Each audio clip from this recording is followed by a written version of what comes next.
Let's talk about something that has been quietly unsettling people on the internet for the better part of 2 decades now. There is a television show, a cartoon, a family sitcom, something that began airing on a Sunday night in December of 1989 that appears to have seen the future. Not once, not twice, not in the vague and deniable way that horoscopes claim to predict your week. This show has, with a frequency that defies easy explanation, depicted events, technologies, cultural moments, and political realities that would not occur in the actual world for years, sometimes decades, after the episode first aired. The show is The Simpsons. And what we're going to do tonight is go through it slowly, carefully, and completely. We're going to look at every major prediction. We're going to sit with each one. We're going to understand what was shown, when it was shown, and what eventually happened in the real world that made people stop mid-scroll and say, wait, did they actually know? This is the kind of content that rewards a relaxed state of mind. You don't have to take notes. You don't have to remember every detail. The point tonight is to drift through this material at a comfortable pace, to let the stories unfold around you the way a good campfire story does, slowly and warmly, with just enough strangeness at the edges to keep you curious before sleep takes over. So, settle in, get comfortable, and let's begin at the beginning. The Simpsons premiered on the 17th of December, 1989. It was a spin-off of short animated segments from The Tracy Ullman Show, and almost nobody expected it to become what it became. It was irreverent. It was strange. It was a cartoon for adults, at a time when that concept felt genuinely experimental. Fox put it on Sunday nights and hoped for the best. What they got was a cultural institution. By the early 1990s, The Simpsons was the most watched show in America. Bart Simpson was on t-shirts and skateboard decks and lunchboxes. Homer Simpson was becoming a kind of American archetype, the well-meaning, perpetually confused everyman stumbling through a world that didn't quite make sense. Springfield, the fictional town where the family lived, was becoming as recognizable as any real American city. And behind all of it was a writing staff unlike anything television had seen before or has really seen since. The Simpsons attracted graduates from Harvard, from Yale, from MIT. It attracted people with backgrounds in mathematics, in hard science, in political theory, in philosophy. At its peak, the show's writers were among the most educated people working in television comedy, and they brought that education to bear not just on the jokes, but on the observations. The way the show looked at America, at its politics, its technology, its corporate culture, its social dynamics was filtered through minds that read widely, thought carefully, and had a genuine gift for seeing where trends were heading before most people had noticed the trends at all. That is, in many ways, the most honest explanation for what we're about to spend the next several hours exploring. The Simpsons' predictions are not supernatural. They are not the product of time travel or secret government briefings or a writing room staffed by actual prophets. They are the result of exceptionally intelligent, exceptionally well-read people, extrapolating the present forward with unusual precision and embedding those extrapolations into jokes that would eventually be forgotten until reality caught up to them. And suddenly, everybody remembered. But honest explanations don't fully account for the specific ones.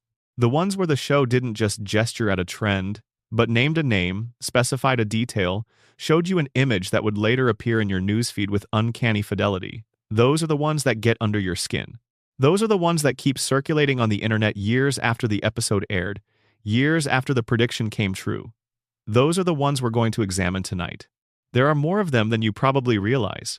When people think about Simpsons predictions, a few examples come to mind immediately. The Trump presidency is the big one. Everyone has seen that screenshot by now, Lisa Simpson, standing at a podium in the Oval Office, referencing the budget crunch left by her predecessor, Donald Trump. That episode aired in the year 2000.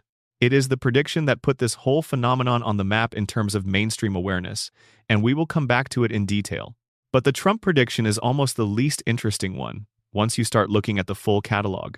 There are predictions about specific technologies, devices that hadn't been invented yet, platforms that hadn't been conceived of yet, entire categories of consumer electronics that the show casually depicted years before the engineering teams that would actually build them had sat down to begin.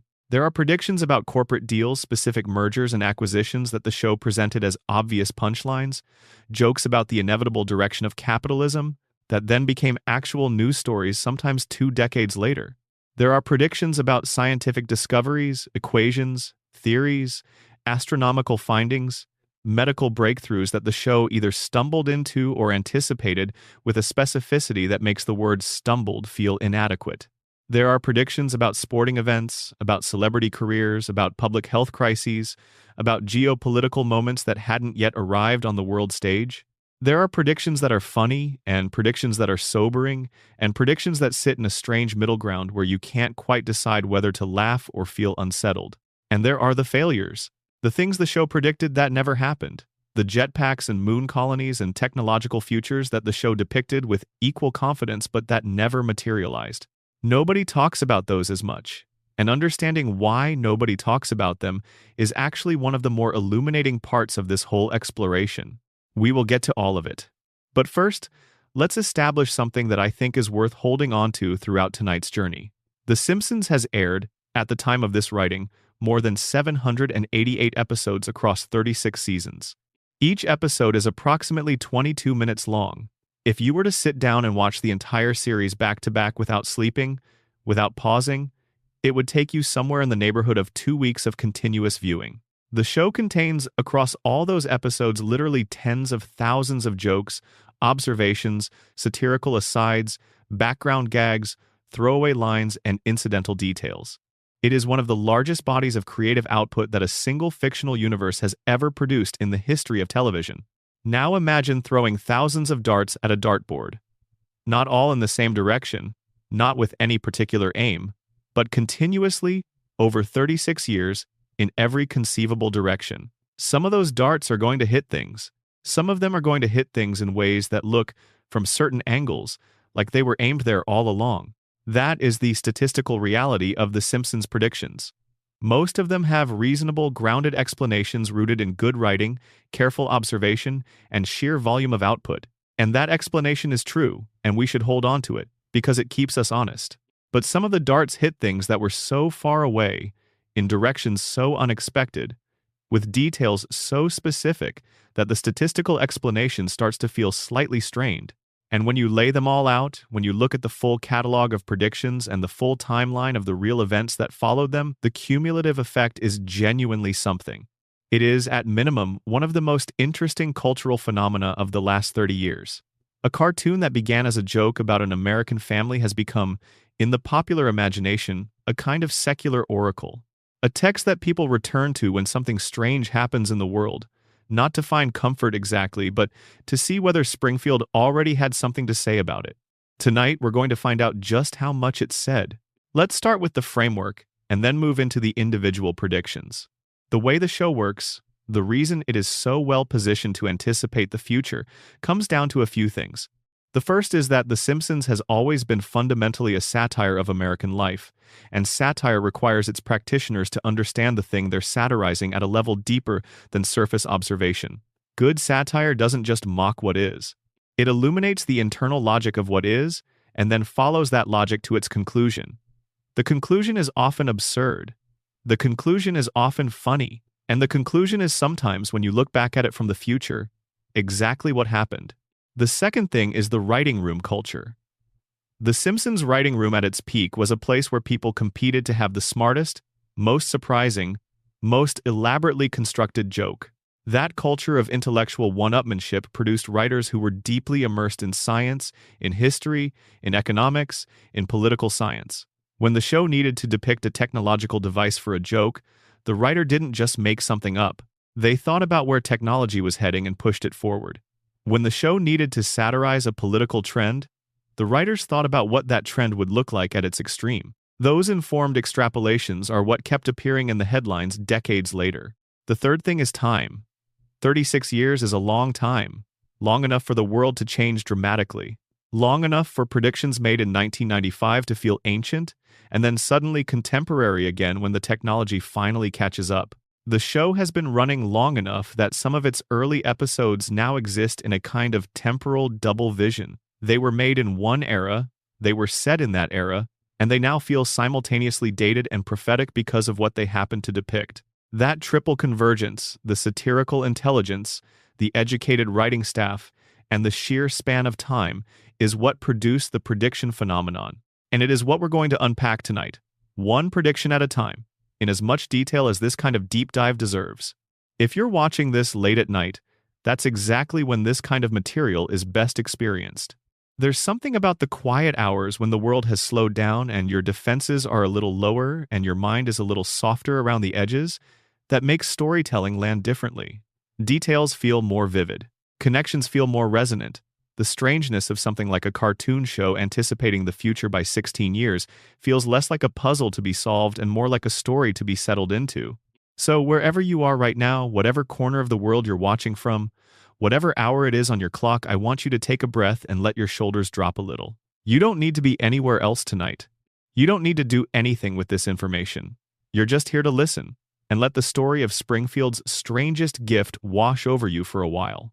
Before we dive into the first major category of predictions, I want to mention something about how this script is structured because I think it will help you get the most out of it. We're not going to rush. We're going to take each category of predictions at a leisurely pace. The technology predictions, the political predictions, the science and health predictions, the corporate and economic ones, the celebrity moments, the environmental foreshadowings, the sporting events, the space exploration moments. Each one gets its own chapter, its own space. We're going to look not just at what the show depicted, but at the context around it. When was the episode made? What was happening in the world at the time? What did the show's creators say about the joke? And what eventually happened that made people go back and look?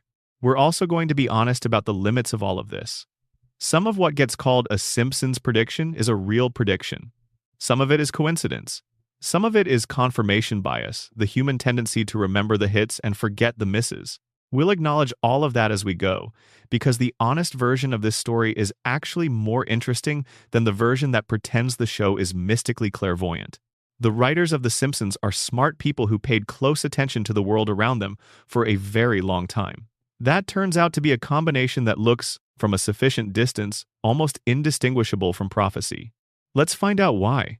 Drop a comment right now telling us what time it is, where you are, and where you're watching from. It's one of the favorite things we see in the comments section, people falling asleep to this in Edinburgh at 2 in the morning, people putting it on in Melbourne at 9 at night, people in rural Canada with this playing softly while the snow comes down outside. Drop your location and your time, and if you're enjoying this kind of content, go ahead and subscribe. It means more than you might think, and it keeps this kind of long-form storytelling going. All right, let's begin. There is a particular kind of science fiction that doesn't feel like science fiction when you're watching it.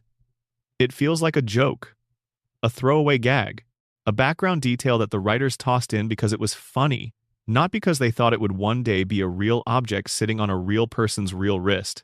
The Simpsons has been doing this kind of casual futurism since its earliest seasons. And when you go back and look at what the show depicted in terms of technology, in terms of the devices and systems and platforms that characters used or referenced or encountered in the background of scenes, the list of things that later became real is genuinely remarkable. Let's start with the one that people often cite first. The one that catches even tech historians slightly off guard when they see the clip for the first time. The year is 1995. The episode is Lisa's Wedding, which is one of the show's most beloved flash-forward stories. The premise is that a fortune teller shows Lisa a vision of her future. She's a young woman, roughly college age, and she's about to get engaged to a man named Hugh Parkfield, a rather stiff and overly formal British fellow who turns out to be somewhat incompatible with the chaos of the Simpson family. The episode is primarily a meditation on the relationship between parents and their adult children, on the ways we try to escape where we come from, only to find that where we came from is exactly what we needed. But embedded in that story, in the background of scenes set in the year 2010, is a device that Homer Simpson holds up and speaks into. It is a small, rectangular device. Homer is using it to have a video call, a face-to-face conversation with someone who is not in the room with him. The device is handheld. It is portable, it connects to a network, and it allows real-time visual communication with another person in a different location. In 1995, that device did not exist for consumers. Video calling was theoretically possible on certain dedicated systems, but the idea of a small, handheld personal device that anyone could use to make a video call, the device we would later call a smartphone, the capability we would later take completely for granted, was not part of daily life. It was the kind of thing that showed up in science fiction films and felt, to most viewers in 1995, like a distant and uncertain future. The episode depicted it as ordinary, as something characters used without comment, the way you pick up a phone and make a call. Homer doesn't marvel at the technology. He's annoyed by it, the way he's annoyed by most things. The video call is just a background element of a future that the show was casually sketching. The first iPhone, the device that made video calling a mass consumer reality, arrived in 2007. The first FaceTime call, the moment Apple made video calling genuinely effortless for the average person, happened in 2010, the exact year the episode had depicted. That's the kind of detail that makes people pause. The show didn't just wave in the direction of video calling technology, it placed it in the year 2010 and showed it as unremarkable, as ordinary, as the kind of thing that had simply been absorbed into the fabric of daily life. Now, there are reasonable explanations for this. The writers of the episode were intelligent people who understood the trajectory of telecommunications. Video calling had been discussed in technology and corporate circles for decades. AT&T had been demonstrating picture phone concepts since the 1960s. And by the 1990s, various forms of the technology existed in professional contexts. A well-informed person in 1995 could have reasonably expected that consumer video calling would be widespread within 15 or 20 years. Setting the episode in 2010 gave them a 15-year window, which turned out to be roughly accurate. But there's a difference between knowing that something is coming and depicting it with the specific visual design, the specific casualness of use, the specific feel that the iPhone era would eventually produce. The way The Simpsons showed that device, small, personal, handheld, unremarkable, wasn't just a correct prediction of the technology. It was a correct prediction of the culture around the technology. Let's move forward to another technology prediction, this one even more visually striking. In a 1994 episode called Homer vs. Patty and Selma, Bart enrolls in a ballet class after failing at a sport. It's a small subplot, a comedic B-story that runs alongside the main plot about Homer's financial troubles. In the background of one scene, a character is depicted using a device that sits on the wrist, a small screen on the wrist. The character interacts with it in a way that suggests it functions as a watch and as a communication device simultaneously. The Apple Watch launched in April of 2015. The smartwatch category, as a mainstream consumer product, effectively began around that same time, though various iterations had been attempted before then with limited success. The device in that 1994 episode preceded the Apple Watch by 21 years. Again, reasonable explanations exist. Dick Tracy had a two-way wrist radio as far back as the comic strips of the 1940s. The idea of a wrist-mounted communication device had been circulating in popular imagination for generations. The Simpsons wasn't the first piece of media to depict it, but there's a specificity to how the device was shown as a touchable screen, as a personal computing surface worn on the body that aligns less with the Dick Tracy radio vision and more with the actual product that eventually arrived. Let's talk about autocorrect, because this one is both funny and genuinely impressive in its specificity. In a 1994 episode, there is a brief gag involving the Apple Newton, which was an early personal digital assistant that Apple produced in the early 1990s. The Newton was famous, at the time, for its handwriting recognition software, which was notoriously bad. It would attempt to translate handwritten input into typed text and would frequently produce bizarre and unrelated results. Eggplant would become something else entirely. Simple phrases would emerge from the recognition software as nonsense. It was a running joke about early tablet computing. The Simpsons showed two characters using the Newton, and the joke was that when one character wrote, "Beat up Martin," the device translated his handwriting as, "Eat up Martha." It is a quick gag. It is funny in the way that jokes about technology frustration tend to be funny, relatable, and slightly rueful. The writers were mocking a specific product that was on the market at the time, and they were mocking it for a real flaw that real users had complained about. But here's what's interesting about that joke in retrospect. What the show was depicting a personal device that you interact with by typing or by touch that carries your personal communications, that occasionally produces absurd and unintended results, is almost exactly the experience of every autocorrect fail that has been shared on social media since smartphones became widespread. The specific failure mode, the episode mocked a device trying to interpret your intentions and getting it embarrassingly wrong, became one of the defining comic experiences of the smartphone era. People send each other screenshots of their autocorrect disasters. Entire social media accounts are dedicated to collecting them. The joke the show made in 1994 about a niche early adopter product became, by the 2010s, a universal shared experience. The show was mocking a particular technology glitch, but the technology glitch it was mocking was a forerunner of a glitch that would eventually be part of billions of people's daily lives. Now let's talk about the internet and social media, because the show's relationship with what would eventually become online culture is longer and stranger than most people realize. The Simpsons made jokes about people spending too much time on home computers, arguing with strangers about things that don't matter, and disappearing into online spaces at the expense of their real-world relationships as early as the mid-1990s. In various episodes across seasons 5 through 8, characters are depicted engaging with proto-internet behaviors, seeking community online, arguing in online forums, becoming obsessed with the feedback loop of posting and receiving responses. The internet as a mass consumer phenomenon didn't really arrive until the late 1990s.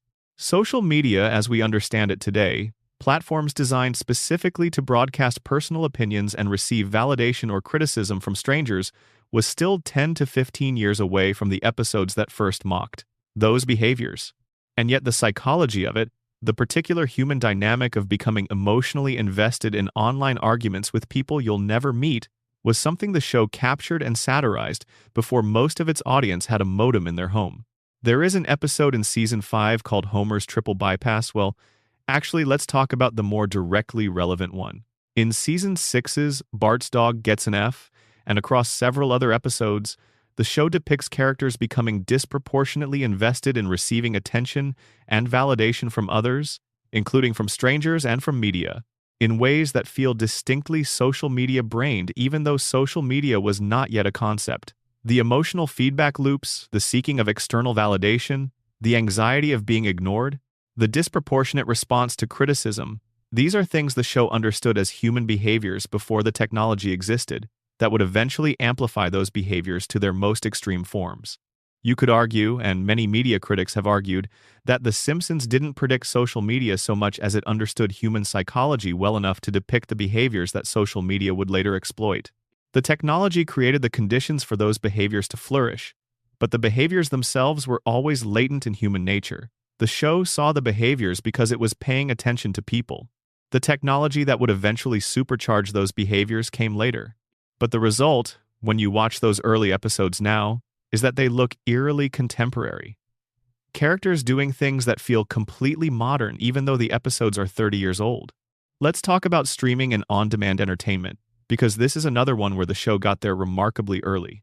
In a 1997 episode, the show depicts a future television environment in which viewers can access entertainment on demand not through a scheduled broadcast, but through a system where content is available whenever you want it. The joke in the episode is about excess choice, about the paralysis that comes from having too many options, about the way that infinite availability somehow makes choosing more difficult rather than less. Netflix began its streaming service in 2007. The era of true on-demand streaming as the dominant mode of entertainment consumption didn't fully arrive until the early 2010s. The specific anxieties the show was mocking in 1997, too much choice, the paradox of abundance, the strange unhappiness of having everything available and still not being satisfied became defining cultural conversations of the streaming era.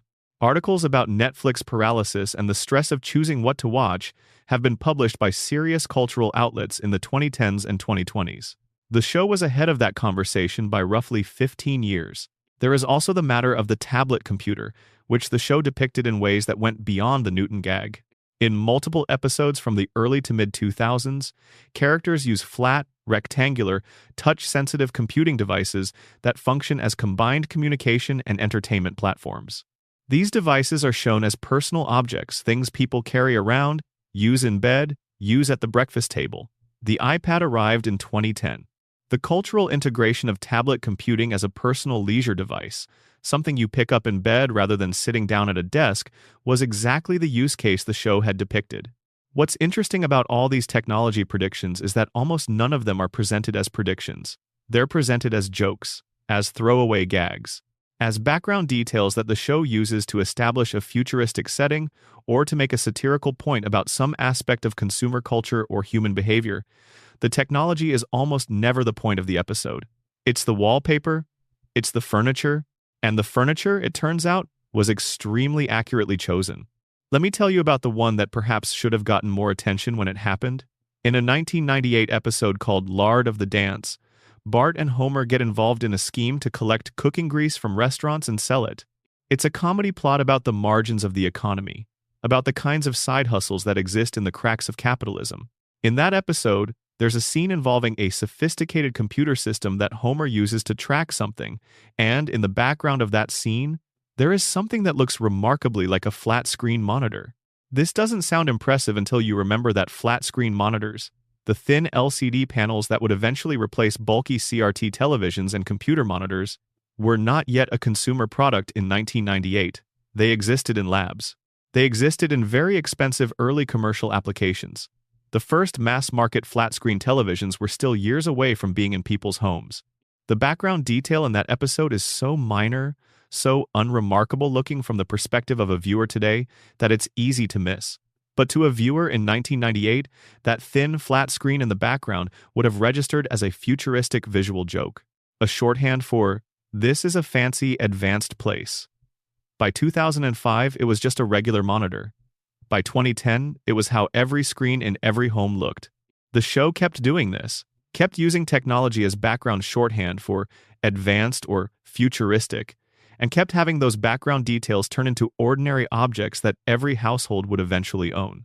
The last technology prediction I want to discuss in this section is one that has gotten significant attention online in recent years, and it concerns something that sits at the intersection of technology and culture in a way that the previous examples don't quite reach. In a 2015 episode, notably much more recent than most of the predictions we've been discussing, the show depicted a self-driving car. A vehicle that navigated on its own, without a human driver actively controlling it, that moved through traffic using automated systems.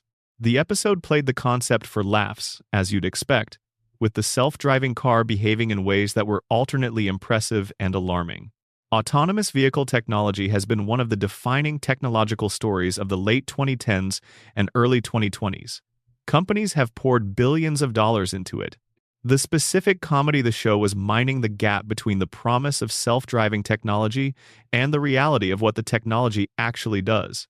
When You Trust It became an extremely real and extremely covered news story. There have been accidents involving autonomous vehicles. There have been regulatory hearings. There has been a long and ongoing public conversation about who is responsible when a self-driving car makes a mistake.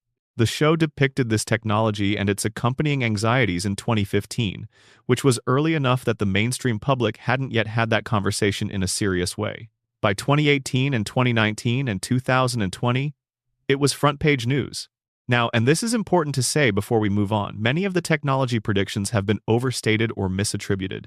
There are clips that circulate online claiming the show predicted some specific technology when, on closer examination, what the show depicted was a reasonable extension of something that already existed, or was a sci-fi concept so general that calling it a prediction inflates the word beyond usefulness. We should be careful, we should be specific. Not every device in the background of every episode is a prophecy, but the collection of specific, accurate technological anticipations, the video calling placed in the correct year, the wrist device, the tablet computer, the streaming-induced paralysis. The self-driving anxiety is large enough and specific enough to be genuinely noteworthy. The writers of The Simpsons were looking at the world with careful, educated eyes and imagining where it was going. They were right often enough, and with enough specificity, that the cumulative record deserves the attention it gets. Let's carry that same careful attention into the next category, which is the one that tends to generate the most passionate responses: the political predictions. If you've spent any time at all on the internet in the last decade, you've almost certainly seen the clip. Lisa Simpson at a presidential podium, standing in what is clearly the Oval Office, referring to the budget crunch left to her by her predecessor. And in that brief reference, delivered as a throwaway line, the predecessor is named Donald Trump. The episode is called Bart to the Future. It aired on the 19th of March 2000. It depicts a future in which Bart Simpson has grown up to become a middle-aged slacker, still chasing improbable dreams, while his sister Lisa has become the first female president of the United States. The Trump reference is a single joke, a setup really, for a punchline about inherited financial problems. The joke is that whoever came before Lisa left a mess, and the name of the person who left the mess is given as Donald Trump. In the year 2000, Donald Trump was a real estate developer and television personality who had repeatedly flirted publicly with the idea of running for president. He had actually declared his candidacy for the Reform Party nomination in 2000 before withdrawing. He was not taken seriously as a political force by most observers. The joke in the episode works precisely because it's absurd. A wealthy celebrity with no political experience becoming president is the kind of obviously ridiculous thing that satire uses to illustrate the potential grotesquerie of unchecked celebrity culture. It was a punchline. It was funny. And then, 16 years later, it wasn't funny in the way it used to be, because it had happened. Donald Trump won the 2016 presidential election, and suddenly every screenshot of that episode began circulating with renewed intensity and a very different emotional register. This is the most famous Simpsons prediction, by far. And it is worth examining carefully because it tells us a lot about both what the show was doing and about how we respond to predictions that come true. The first thing to understand is that the prediction wasn't based on nothing. The writers of that episode were not blindly throwing a dart and happening to hit a bullseye. Trump had been a fixture of American public life for decades. He had discussed presidential ambitions repeatedly and publicly. He was a specific, recognizable, and already widely lampooned figure. Using him as the punchline for a joke about a dilettante celebrity president was a reasonable satirical move in 2000, not a random choice. The second thing to understand is that the episode was written by Dan Greeny, who has spoken about it in interviews since the Trump prediction became famous. Greeny has said that the intent of the joke was to warn about the direction American politics and culture were heading, that a Trump presidency was meant to be a sign of national decline, a reductio ad absurdum of the tendency to conflate celebrity with competence. It was a warning dressed as a punchline. The warning, as it turned out, went unheeded. And 16 years later, the punchline became the news. But here's the detail about the Trump prediction that gets less attention than it deserves. The episode didn't just name Trump as a future president. In later circulation of the clip, people noticed that there was another episode, a 2016 episode that aired before the election, which showed a visual gag of Trump descending an escalator. This visual was strikingly similar to the image of Trump actually descending an escalator at Trump Tower in June of 2015 to announce his candidacy. The specific visual, the escalator, the crowd below, the theatrical self-presentation appeared in the show's universe and then appeared in reality with an almost eerie fidelity. The escalator descent became one of the most replayed and analyzed moments of Trump's political launch, and the show had depicted something remarkably similar, independently, as a visual joke. Whether that constitutes a prediction or a coincidence depends on your definition of both words, but the convergence is striking enough to be worth noting. Let's move beyond Trump to some of the show's other political anticipations, because there are several that don't get as much attention but are arguably just as impressive. The Simpsons has a long history of depicting political dysfunction, corruption, gridlock, the gap between what politicians say and what they do, the ways in which money shapes policy with a consistency and accuracy that has only looked more prescient as American politics has grown more openly dysfunctional in recent decades. In an episode from 1996, the show depicted a political campaign in which the candidates were so indistinguishable from one another that voters felt completely disengaged from the process. The plot involves alien beings, the recurring characters Kang and Kodos, taking over the bodies of the two major party candidates and essentially running the campaign as an exercise in futility, since no matter who wins, the same controlling force is in charge. The joke is extremely dark. At the end of the episode, one character suggests voting for a third party, and another dismisses this immediately as throwing your vote away. The aliens win. The country suffers. Nobody is surprised. In 1996, this was satire. It was an exaggerated version of voter cynicism, played for absurdist horror.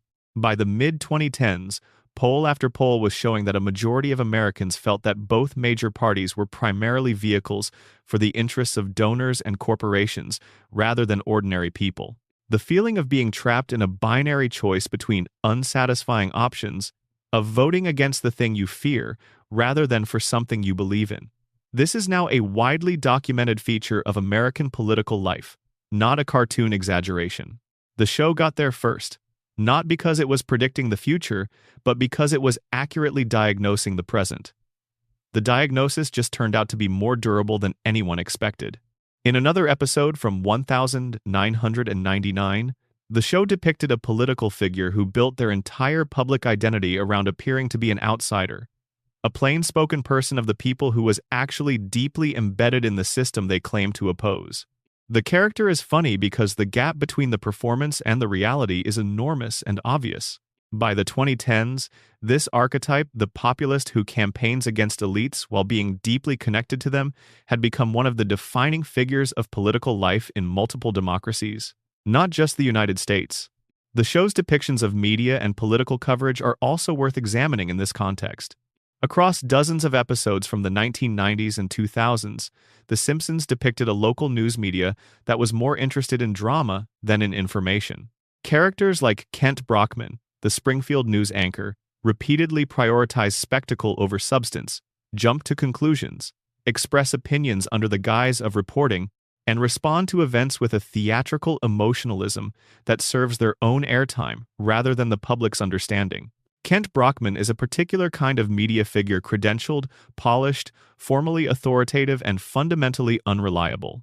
The critique of cable news culture, of the spectacle-driven approach to political coverage that prioritized entertainment value over factual grounding, was not a mainstream conversation in 1993 when Kent Brockman was being established as a character. It became a mainstream conversation in the 2010s and 2020s, as public trust in media declined and the specific behaviors the show was mocking became the subject of serious journalistic and academic analysis. Brockman also does something in one episode that has been cited frequently as a political prediction, though it operates slightly differently from most of the examples we've been discussing. In Season 6, after a technical miscommunication leads him to believe that an army of fire ants has conquered humanity, Brockman briefly and dramatically pledges his allegiance to the conquering ant overlords on live television. The joke is about how quickly a certain kind of media personality will shift their loyalties when they perceive the balance of power to have changed. People have used this clip to make various points about various media figures in various political contexts over the years since it aired. It has become a meme template. The specific behavior it depicts a public personality abandoning their stated values immediately upon perceiving a threat to their continued relevance became a widely recognized and widely discussed phenomenon in the 2010s. Again, the show was satirizing something it observed, and the observation proved durable. Let me tell you about one more political prediction that deserves extended attention, because it concerns a figure and a set of events that most people don't immediately associate with The Simpsons when they think about the show's political foresight. In a 2010 episode called Boy Meets Curl, which is primarily about Homer and Marge competing in the Winter Olympics as part of a curling team, there is a brief visual gag involving a newspaper headline from a future year. The headline references a political event in Greece. The specific details of what was depicted in that headline, when compared with what actually happened in Greece in the years that followed the debt crisis, the austerity measures, the political instability created a convergence that was noticed by people who were paying very close attention. Greece's financial crisis became a major European story in 2010 and 2011. The specifics of how it was covered, the political dynamics that drove it, the way it rippled out into the broader European project, these were not things that casual observers in 2010 had clearly anticipated. The show, in the background of a curling joke, had gestured at something in the direction of Greek political and economic instability. This one requires more caution than most. The specifics of what the show depicted versus what actually happened involve some interpretation. But the general direction, the show looking at Greece and seeing political turmoil in the near future, was not nothing. Greece had been a subject of financial concern in European economic circles for years before the crisis fully arrived. A well-informed writer might have known that Greece was heading for trouble. But embedding that knowledge in a throwaway newspaper headline in an episode about curling is the kind of thing that only looks like a prediction after the event it appeared to anticipate has actually occurred. That's the nature of most of these political predictions. They require hindsight to recognize. In the moment they were made, they were jokes. It's only after the world caught up to the joke that people went back to the episode and found the detail they hadn't noticed the first time. There is one political prediction that I've saved for last in this section, because it operates differently from all the others. It is not a prediction about a specific event or a specific figure. It is a prediction about a feeling, about a cultural mood. Across many episodes from the early to mid-2000s, The Simpsons began depicting a particular kind of American exhaustion, a sense that the institutions that were supposed to be trustworthy had failed, that the political system was not capable of addressing the problems ordinary people actually faced, that the spectacle of political life was increasingly disconnected from the substance of governing. Characters in Springfield voted, protested, got involved, and found that their involvement didn't change anything. The machine kept running. The problems kept compounding. This was satire, framed as comedy. And it produced laughs. In the way that good satirical depictions of futility always produce laughs, a dark, rueful recognition that the thing being mocked is real. By the 2010s and 2020s, that feeling, the feeling that the political system was not responsive, that participation was performative rather than effective, that something fundamental had broken became a defining feature of political discourse in America and in many other countries. Pollsters documented it, scholars wrote about it, politicians from every direction claimed to be the answer to it. The Simpsons had been depicting it, carefully and consistently, for the better part of 2 decades before it became the dominant political mood of the Western world. That is not a specific prediction. It is something more like a sustained, accurate cultural diagnosis, and in some ways, that is more impressive than naming a specific person or predicting a specific event. To understand a feeling before the feeling fully arrives is a different kind of foresight, the kind that comes not from lucky guessing, but from actually paying attention to what people are quietly experiencing before they have the language to express it. The Simpsons has always been, at its heart, a show about the gap between the American promise and the American reality. It has always understood that the gap is real, and that most people live in it every day without anyone in power acknowledging it. That understanding is what made the show resonate so deeply for so long, and it is what made so many of its political observations land, eventually, as something very close to predictions. Let's move now to the category that sits at the intersection of prediction and genuine intellectual achievement, the science and health predictions, which are perhaps the most objectively impressive on this entire list. In 1997, a Simpsons writer named Al Jean was involved in an episode called Homer 3, which was part of the annual Treehouse of Horror special. The episode is primarily famous for depicting Homer accidentally entering a three-dimensional world, a CGI-rendered space that was technically impressive by the standards of 1990s television animation. But within that episode, embedded in the mathematical equations that float through the three-dimensional space as visual background elements, there is something that several mathematicians and physicists have noted over the years. The equations in the background are not random. They are real equations, some of them quite advanced, and at least one of them appears to gesture toward concepts that would not be formally explored in the mathematical literature until years after the episode aired. Now, and this matters, David X. Cohen, who worked on the show during that period and has a background in mathematics and computer science, has spoken about the care that went into those background equations. The show had writers who were actual mathematicians, actual scientists, people who would not put a random squiggle on a blackboard just to make it look like math. They put real math there. And real math, when it's depicting cutting-edge or exploratory concepts, can end up anticipating directions that the field later moves in. But the mathematical prediction that gets the most attention, by far, is not from the Treehouse of Horror. It is from a 1998 episode called The Wizard of Evergreen Terrace, in which Homer Simpson, in a manic phase of amateur invention, decides he wants to become the next Thomas Edison. In the process of establishing Homer's scientific aspirations as a visual joke, the episode shows Homer at a chalkboard with equations written on it. The equation on Homer's chalkboard was analyzed years later by theoretical physicist Simon Singh, the author of books on mathematics and science for general audiences. And Singh's analysis concluded that Homer's equation written as a background joke in a 1998 episode, actually predicts a mass for the Higgs boson that is remarkably close to the mass that was experimentally confirmed when CERN's Large Hadron Collider discovered the particle in 2012. The equation predicts a mass of approximately 775 giga-electronvolts divided by c squared, which is in the right ballpark for the observed Higgs mass, though not an exact match.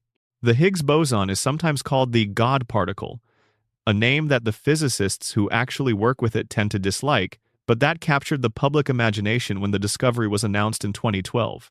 It had been theorized for decades. Its existence was one of the most important open questions in fundamental physics. The Large Hadron Collider, the enormous particle accelerator built at CERN to detect it, cost billions of dollars and took years to construct and operate before producing the data that confirmed the particle's existence. And in 1998, in the background of a Homer Simpson invention joke, an equation pointing at the Higgs boson's mass was quietly included by a writer who, as it turns out, has a PhD in mathematics. The writer in question is David X. Cohen. Cohen has a degree in physics from Harvard and a master's in computer science from Berkeley, and he has spoken about deliberately embedding real mathematics and science into the show's background gags. The Higgs equation was not an accident. It was a deliberate joke for the scientifically literate viewer, the kind of thing that goes completely unnoticed by most of the audience, but produces a quiet thrill of recognition for the person who happens to have the background to see it. That context changes what we call the prediction slightly. It was not unconscious foresight. It was a physicist-turned-writer embedding a real equation in a joke, and that equation turning out to be close enough to the experimentally confirmed value to be striking. Whether that counts as a prediction depends on your definition. But the fact that a Simpsons episode from 1998 contained an equation for the Higgs boson mass that was close enough to the experimental result 14 years later that a physicist noticed and wrote about it, that is objectively remarkable, regardless of what we call it. Let's move to the prediction that resonates most powerfully for anyone who remembers 2020. The episode is called Marge in Chains. It aired on the 6th of May, 1993. The plot involves Marge being accused of shoplifting and the community turning against her. It is primarily a story about mob mentality, about how quickly a community can turn on one of its own members, about the fragility of reputation and the power of collective judgment. But embedded within that plot is a subplot about a flu epidemic that sweeps through Springfield. And the details of that epidemic are where things get interesting. The flu in the episode originates in Japan. It spreads to Springfield when residents order products from a Japanese company, specifically juice maker units, and the factory workers who packaged the products were sick and accidentally contaminated them. The virus arrives through the supply chain. It spreads rapidly through the town. The community responds with a mix of genuine concern and absolute dysfunction. There is a vaccine shortage, there is panic buying, there is a run on supplies. In an additional detail that has been noted repeatedly since 2020, the episode shows citizens rioting in front of a government building demanding medicine, and when a crate of supplies falls from a truck and is pried open, it turns out to contain not medicine but a swarm of killer bees, which then escapes and adds to the community's misery. This detail, a pandemic response going chaotically wrong and producing secondary disasters, has been cited as unexpectedly prophetic, given that 2020 saw not only a global pandemic, but also the emergence of Asian giant hornets, dubbed murder hornets by the media, in the United States. The convergence of a viral outbreak from Asia and a threatening insect species in the same year was something the episode had somehow echoed 37 years earlier. Let's be precise about what the show actually got right here. It correctly anticipated, in 1993, that a respiratory illness could spread from Asia through commercial supply chains to the United States. The community response would be chaotic, featuring panic buying, supply shortages, and the failure of institutional authority to manage the crisis. The vaccine distribution would be inadequate. The public would respond with a mix of fear, denial, and irrational behavior. The government response would be deeply dysfunctional. All of these things happened during the COVID-19 pandemic in 2020. Not exactly as depicted, pandemics never unfold exactly as depicted, but the broad strokes, the shape of the disaster, and the shape of the response were there in the episode from 1993. Now, pandemic scenarios were not novel to fiction writers in 1993. Flu pandemics had happened historically, most notably in 1918, and the threat of future pandemics was something that public health professionals had been discussing and planning for decades. The 1918 influenza pandemic killed tens of millions of people worldwide and was a historical event that anyone who read widely would know about. Writing a story about a flu epidemic in 1993 was not predicting COVID-19.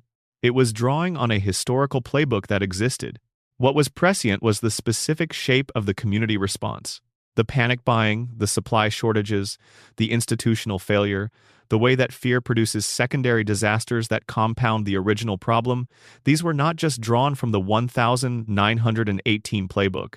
They reflected something the writers understood about human social behavior under stress, and that understanding turned out to be extremely accurate. The COVID-19 comparison is the loudest one, but there are other health-related predictions from the show that deserve attention. In a 1999 episode, the show depicted a scenario involving lab-grown meat produced from cell cultures without requiring the slaughter of animals. The concept was presented as a futuristic and slightly unsettling innovation, played for both comedy and mild horror in the way the show often treats technological developments that challenge existing categories and assumptions. Homer encounters the lab-grown product and has complicated feelings about it. Lab-grown meat became a real and commercially available product decades later, with the first lab-grown chicken approved for sale in the United States in 2023. The ethical and cultural conversations around lab-grown meat, the question of what counts as real food, the relationship between technological innovation and the meat industry, the consumer reactions that range from enthusiastic adoption to visceral rejection are almost exactly the conversations the show was mining for comedy in 1999. There's also the matter of the show's treatment of mental health, which sits at the intersection of health prediction and cultural anticipation. Across many episodes, particularly those dealing with Homer's psychology and Ned Flanders' breakdown, the show depicted the ways in which childhood trauma, suppressed emotions, and unaddressed psychological conditions shaped adult behavior. This was not cutting-edge psychology in the 1990s. Therapists and psychologists were certainly aware of these dynamics, but it was not yet part of mainstream American cultural conversation the way it is now. The conversation around mental health, around childhood trauma and its lasting effects, around the ways in which people develop coping mechanisms that eventually become problems, this conversation entered the mainstream significantly in the 2010s and 2020s. Language like trauma response and emotional suppression and learned helplessness became ordinary parts of how people discuss themselves and each other. The show had been depicting these dynamics, and sometimes naming them, since the 1990s. Let me tell you about one more health prediction before we move on, because it is one that receives less attention than the others but is in some ways the most specific. In a 2010 episode, there is a scene involving a medical device that scans the human body without invasive procedures and produces detailed diagnostic information in real time. The device is a visual joke about the future of medicine, an extrapolation of existing diagnostic technology taken to an extreme that the joke presented as simultaneously wonderful and slightly alarming. The specific visual design of the device, the way it interfaces with the patient, the kind of information it produces, these are, in the mid-2020s, increasingly realistic descriptions of the direction that diagnostic medicine is actually heading. AI-assisted diagnostics, non-invasive scanning technologies, real-time health monitoring through wearable devices, these are the current frontier of medical technology. The show depicted something in that direction in 2010, 15 years before the technology reached mainstream consumer and clinical application. The science predictions, taken as a group, have a slightly different character from the political and technology predictions. They are less the product of satirical observation and more the product of actual scientific literacy on the part of the writers. The Higgs boson equation works because a mathematician wrote it. The flu epidemic prediction works because writers who were paying attention to public health understood the basic dynamics of how pandemics spread and how communities respond. The show got a significant portion of these right not because it was lucky, but because it was staffed by people who actually knew things. That is, ultimately, the most generous and also the most accurate thing you can say about the Simpsons prediction phenomenon. Intelligence looks like prophecy from a sufficient distance. Let's carry that thought into the next section. which covers the corporate and economic predictions, the deals and mergers and economic shifts that the show managed to see coming before the lawyers had filed the paperwork. Of all the Simpsons predictions, the one that arguably required the least supernatural ability and the most genuine analytical intelligence is the Disney prediction. And it is also, in terms of the specific details it got right, one of the most striking things the show ever did. The episode is from 1998. It's called When You Dish Upon a Star, and the main plot involves Homer accidentally stumbling upon the secret vacation home of Ron Howard and becoming his personal assistant. It's a celebrity episode. The show did a lot of those, and it's primarily notable for the performances of its guest stars rather than for its predictive content. But near the end of the episode, there is a visual gag in which Homer walks past a building with a sign on it. The sign says 20th Century Fox, a division of Walt Disney Co. The joke is about media consolidation, about the way that large corporations absorb smaller ones, until everything is owned by a diminishing number of entities. In 1998, 20th Century Fox was a subsidiary of News Corporation, Rupert Murdoch's media empire. Walt Disney Company was a separate, competing entertainment conglomerate. The idea of Disney buying Fox was presented as an obvious joke, the kind of thing that seemed like an absurd endpoint for the trends of corporate consolidation that were already visible. In December of 2017, the Walt Disney Company announced that it was acquiring 21st Century Fox, the entertainment division of Fox, in a deal worth approximately $71.3 billion. The acquisition was completed in March of 2019. 20th Century Fox, now rebranded as 20th Century Studios, is today a division of the Walt Disney Company. 19 years between the joke and the reality. This is the one that corporate people tend to find most impressive, because it speaks directly to the logic of the industry rather than to some general trend. Media consolidation was happening in 1998, AOL and Time Warner would merge in 2000, creating one of the most famous corporate disasters in history, but the specific prediction that Disney would be the company to absorb, Fox spoke to a specific understanding of which companies were positioned to grow and which were positioned to be absorbed. Now, there are ways to explain this. Disney in 1998 was the dominant entertainment brand for family-friendly content. Fox was the scrappier, more willing to take risks studio. The logic of brand consolidation would suggest that, in a long-term scenario, the more family-friendly brand with the stronger IP library would eventually want the acquisition targets that Fox offered. Someone thinking carefully about media consolidation in 1998 might reasonably have identified Disney as a buyer and Fox as a target, but identifying it well enough to put the specific combination 20th Century Fox, a division of Walt Disney Co., on a sign in a 1998 episode is a level of specificity that goes beyond general trend extrapolation. That's naming the players. The show made several other corporate and economic predictions that deserve attention, though most of them are less specific and more in the territory of seeing the general direction correctly. In a 1991 episode, the show depicted a world in which a single company controlled multiple parts of the economy that would normally be separate competitive sectors. The joke was about the absurdity of monopoly power, about the way that unchecked corporate growth eventually produces entities so large that they touch every aspect of life. By the 2010s and 2020s, this was not an abstraction.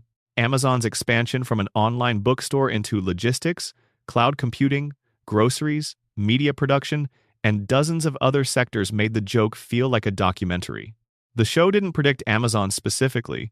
It predicted the logic of Amazon, the idea that a company could grow large enough to redefine multiple industries simultaneously, and that society would largely accept this as a normal feature of the landscape rather than a crisis, requiring response. In a 2012 episode, the show depicted a tech company that had grown so large and so powerful that it effectively functioned as a separate sovereign entity, a corporation that had its own legal structure, its own internal economy, its own culture, and that existed in a state of at least partial exemption from normal regulatory accountability.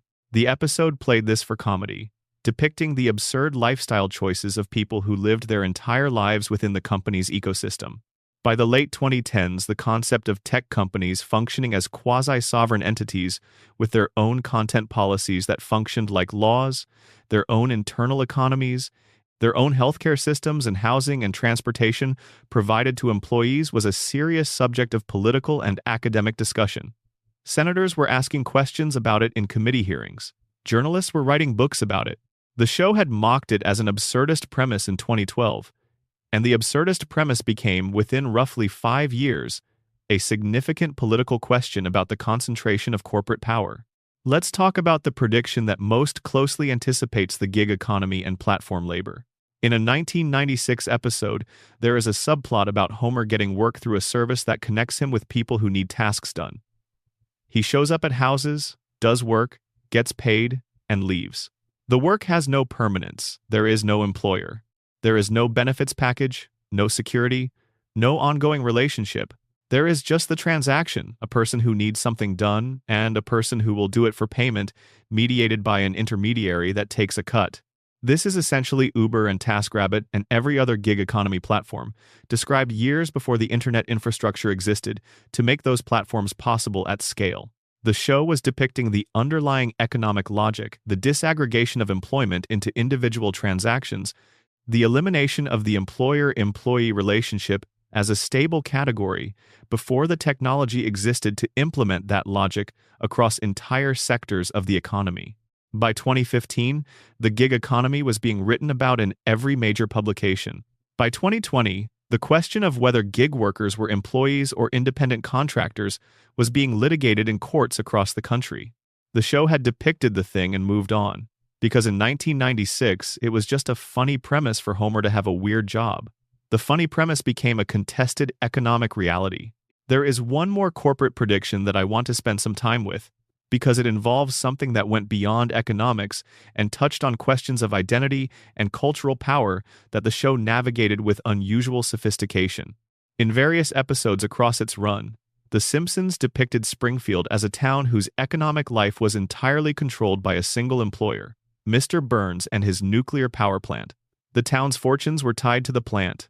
The plant's decisions shaped every aspect of community life, and the man who ran the plant had, over decades, developed a relationship with the town's institutions, its government, its media, its medical establishment, its schools that gave him effective control over all of them without formal ownership of any. This is not a corporate prediction in the usual sense. Burns is not Amazon. The nuclear plant is not a tech giant. But the economic dynamics the show depicted a company town, effectively, where one employer's health was synonymous with the community's health, and where that employer's interests shaped every institution, became increasingly recognizable as a description of the relationship between major employers and the communities where they operate. When Amazon announced that it was going to build a second headquarters, the HQ2 process cities across the country competed desperately for the opportunity, offering tax breaks and infrastructure investments and regulatory accommodations of various kinds. The process of essentially begging a corporation for the privilege of its presence, of restructuring community priorities around the needs of a single employer, was Springfield's relationship with Burns made real in dozens of American cities simultaneously. The show had been depicting this dynamic since 1989. It took corporate America until the 2010s to make the joke so explicit that people who hadn't thought about it before could see it clearly. The economic predictions also extend to something more personal, the way the show depicted financial precarity in middle-class American life. Homer's financial situation is a constant source of comedy in the show's early seasons. He is perpetually broke, perpetually one crisis away from disaster, perpetually juggling debts and unexpected expenses while maintaining just enough income to keep the household running. His wages from the nuclear plant do not, by most accounts, support the lifestyle the show depicts him as having: the house, the car, the vacations, the bar tab at Moe's. There is a running background joke that Homer's economics don't quite work. By the 2000s and 2010s, the specific form of financial stress the show had been depicting since the early 1990s, the feeling of being technically middle class while being economically precarious, of owning things that signify stability while living one medical bill or one layoff away from crisis, became the subject of serious economic journalism. The phrase middle-class squeeze entered the mainstream vocabulary. Books about the gap between middle-class identity and middle-class economic reality became bestsellers. The political conversation shifted to address the specific anxieties of people who were too comfortable to be counted as poor and too precarious to feel secure. Homer Simpson had been the face of that precarity since 1989. The show built his comedy on it. And decades later, economists and journalists were writing seriously about the economic condition that the show had been making jokes about all along. That is, again, not a prediction in the narrow sense. It is the show accurately depicting a real condition that was already present in the early 1990s and that gradually became more visible and more discussed as the decades passed. But the accuracy of the depiction, the specific emotional and financial texture of the thing, means that early seasons of The Simpsons function, if you watch them now, as a kind of documentary about economic anxiety, dressed in the clothing of broad comedy. The corporate and economic predictions are the ones that feel least magical and most intelligent. They are the show thinking carefully about where power was concentrated, about how capital moved, about who benefited from economic arrangements and who absorbed the costs. They turned out to be right, not because the writers had a crystal ball, but because they were paying attention in 1989 and 1993 and 1998 too, things that most people weren't looking at yet. That kind of sustained, careful attention to power and money is its own form of foresight, and the show exercised it consistently, over decades, in ways that the record clearly demonstrates. Let's move now into slightly lighter territory, the celebrity predictions, which are some of the most visually striking and emotionally resonant examples in the full catalog. Some predictions age in a way that makes you feel thoughtful, some age in a way that makes you feel unsettled, and some age in a way that just makes you sit there, staring at the screen with your mouth slightly open, not because the thing that was predicted was profound or important, but because the sheer specificity of the coincidence is impossible to absorb quickly. The Cypress Hill prediction falls into that last category. In a 1996 episode called Homerpalooza, Homer discovers that he has an unusual talent. He can take a cannonball to the stomach without apparent injury.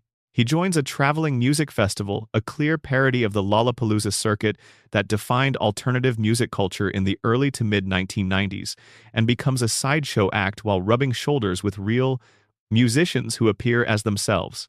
The episode is a time capsule of mid-90s alternative rock culture, the kind of episode that aged into being a nostalgic document of a specific cultural moment. As part of the episode's background jokes, there is a moment where the hip-hop group Cypress Hill is shown on stage at the festival. And in a throwaway gag about the band's backstage behavior, Cypress Hill is depicted having accidentally booked the London Symphony Orchestra to perform at the same show. The joke is about the contrast between the genres, about the absurdity of hip-hop and classical music sharing a stage at a festival, about what might happen when those worlds collide unexpectedly. In 2024, 28 years after the episode aired, Cypress Hill performed with the London Symphony Orchestra at the Royal Albert Hall. Let that sit for a moment. The specific combination of artists, the specific setting of a formal classical concert venue, the performance of hip-hop music alongside a full symphony orchestra, the convergence of two cultural worlds that the show had identified as absurdly incongruous back in 1996. All of it happened in 2024, with the musicians who had actually appeared in the episode as themselves. Now there is context here. Cypress Hill is on record as having been fans of the episode and fans of the joke. The collaboration with the London Symphony Orchestra in 2024 was a deliberate event, organized in part by people who were aware of the 1996 Simpsons episode. The prediction came true partly because the prediction itself was the inspiration. The episode planted the idea stayed in the cultural memory, and eventually the idea became real because the people involved wanted to honor the reference. That's actually a fascinating wrinkle in the prediction story. The possibility that some Simpsons predictions became self-fulfilling, that the cultural influence of the show was large enough that people brought the predictions to life as an act of homage. The line between prophecy and inspiration becomes very blurry when the prophet has enough cultural reach to make the prediction into a template that people consciously follow. But even accounting for that, the Cypress Hill prediction is extraordinary, because the episode didn't just reference a general concept. It named the specific act. It named the specific collaborator. And 28 years later, those exact two parties got on a stage together. Let's talk about some other celebrity predictions, most of which operate slightly differently from the Cypress Hill case. In a 1993 episode called Selma's Choice, there is a scene at a theme park parodying Duff beer, and in the background of one shot, there is a visual gag about a particular type of merchandise branded life experiences. Effectively, where the commercial product is not an object but an encounter, a moment, something you pay for not to take home but to have happened to you. This concept, the experience economy, the commodification of memory and encounter, was theorized by economists Joseph Pine and James Gilmore in a famous 1998 Harvard Business Review article. The show depicted the impulse behind it in 1993. The experience economy became one of the defining economic shifts of the 21st century. Instagram tourism, immersive art installations, pop-up experiences, the entire apparatus of paying for the photo opportunity rather than the product. The show saw it coming not because it was predicting economics, but because it was paying attention to the ways that consumer culture was evolving, the ways that experience was becoming the premium product. Now, let's talk about Lady Gaga, because this is a prediction that people who follow celebrity culture find particularly striking. In a 2012 episode titled Lisa Goes Gaga, Lady Gaga appeared as herself, playing a version of her stage persona, the elaborate costuming, the theatrical approach to performance, the genuine commitment to artistic spectacle as its own form of meaning. The episode was notable for the way it depicted Lady Gaga's performance style, the kind of theatrical excess that defined her public image. But the specific prediction here is about a different aspect of the episode. The show depicted Gaga performing while suspended from wires, flying over an audience in a theatrical display that was visually spectacular and physically demanding. The specific image, the performer suspended in the air, the theatrical use of height and flight as part of the performance, was later echoed in several of Lady Gaga's actual concert productions, which featured elaborate wire-based flying sequences as part of their staging. This is a gentler prediction than most on this list. Performers have been using wire rigs for theatrical effect for decades. The specific visual was not invented by the episode, but the show depicted it as part of Lady Gaga's aesthetic in 2012, and she subsequently made it a recurring feature of her live performances in ways that recalled the episode's imagery. Then there is the prediction about Siegfried and Roy that people who remember the 2003 attack find genuinely startling. In a 1993 episode, the show depicted characters who were clearly inspired by the famous Las Vegas magic duo Siegfried and Roy, a team of performers known for working with exotic, large cats in elaborate stage productions. The episode featured a gag in which the performers were attacked by one of their tigers. The tiger that attacked them was white. In 2003, Roy Horn was critically injured when one of the duo's white tigers attacked him during a live performance at the Mirage in Las Vegas. The incident was one of the biggest entertainment news stories of that year. Roy Horn was severely injured and never fully recovered from his injuries, ultimately passing away in 2020. The show had depicted a white tiger attacking the performers in 1993, a decade before the real attack happened. The specificity of the detail, not just a tiger attack, but a white tiger attack on performers modeled on Siegfried and Roy, is what makes this one difficult to dismiss as pure coincidence. Now, to be fair, the nature of performing with large predatory animals means that the risk of attack is always present, and anyone who thought about it clearly might have predicted that at some point, something would go wrong. The show was satirizing the specific danger of what Siegfried and Roy were doing. That satire was grounded in an accurate assessment of the risk, and the risk eventually materialized in the specific way the show had depicted. Whether that makes it a prediction or an astute reading of risk depends on how strictly you define the word. But the visual correspondence between the episode and the actual event White Tiger, performers modeled on the duo, a live performance context is close enough to be unsettling even with a generous allowance for coincidence. There are other celebrity predictions scattered across the show's history, some quite specific and some more diffuse. In a 1991 episode, the show depicted a musician becoming enormously famous through a combination of genuine talent and carefully managed image, only to find that the fame produced more problems than it solved: isolation, exploitation, a gap between the public persona and the private person that became increasingly difficult to navigate. This is a very general template, applicable to many celebrity trajectories, but the specific details the show used to illustrate it, the way the fame machine worked, the way the artist was separated from authentic connections by the infrastructure of celebrity, turned out to describe the arc of multiple enormous stars who rose to fame in the decades that followed. What the show understood about celebrity is that the machinery of it was already in place by the early 1990s, and that the machinery had specific effects on the humans who were processed by it. The effects were consistent, regardless of the specific person. The show depicted those effects, and the effects kept happening, to different people, in recognizable ways, because the machinery hadn't changed. If anything, it had gotten more efficient. Let me tell you about one celebrity prediction that gets less attention than the big ones but is worth examining carefully because it involves a specific event in sports that becomes relevant in our sports section and a celebrity whose career trajectory the show anticipated with unusual precision. In a 2001 episode, there is a visual joke about a specific kind of athlete-turned-entertainer arc. A person who excels in a competitive field and then leverages that excellence into a broader entertainment career, essentially becoming a celebrity brand rather than just a competitor. The specific type the show was mocking was recognizable by 2001, but the degree to which it became a defining career model for major athletes in the 2010s and 2020s was something the episode captured early.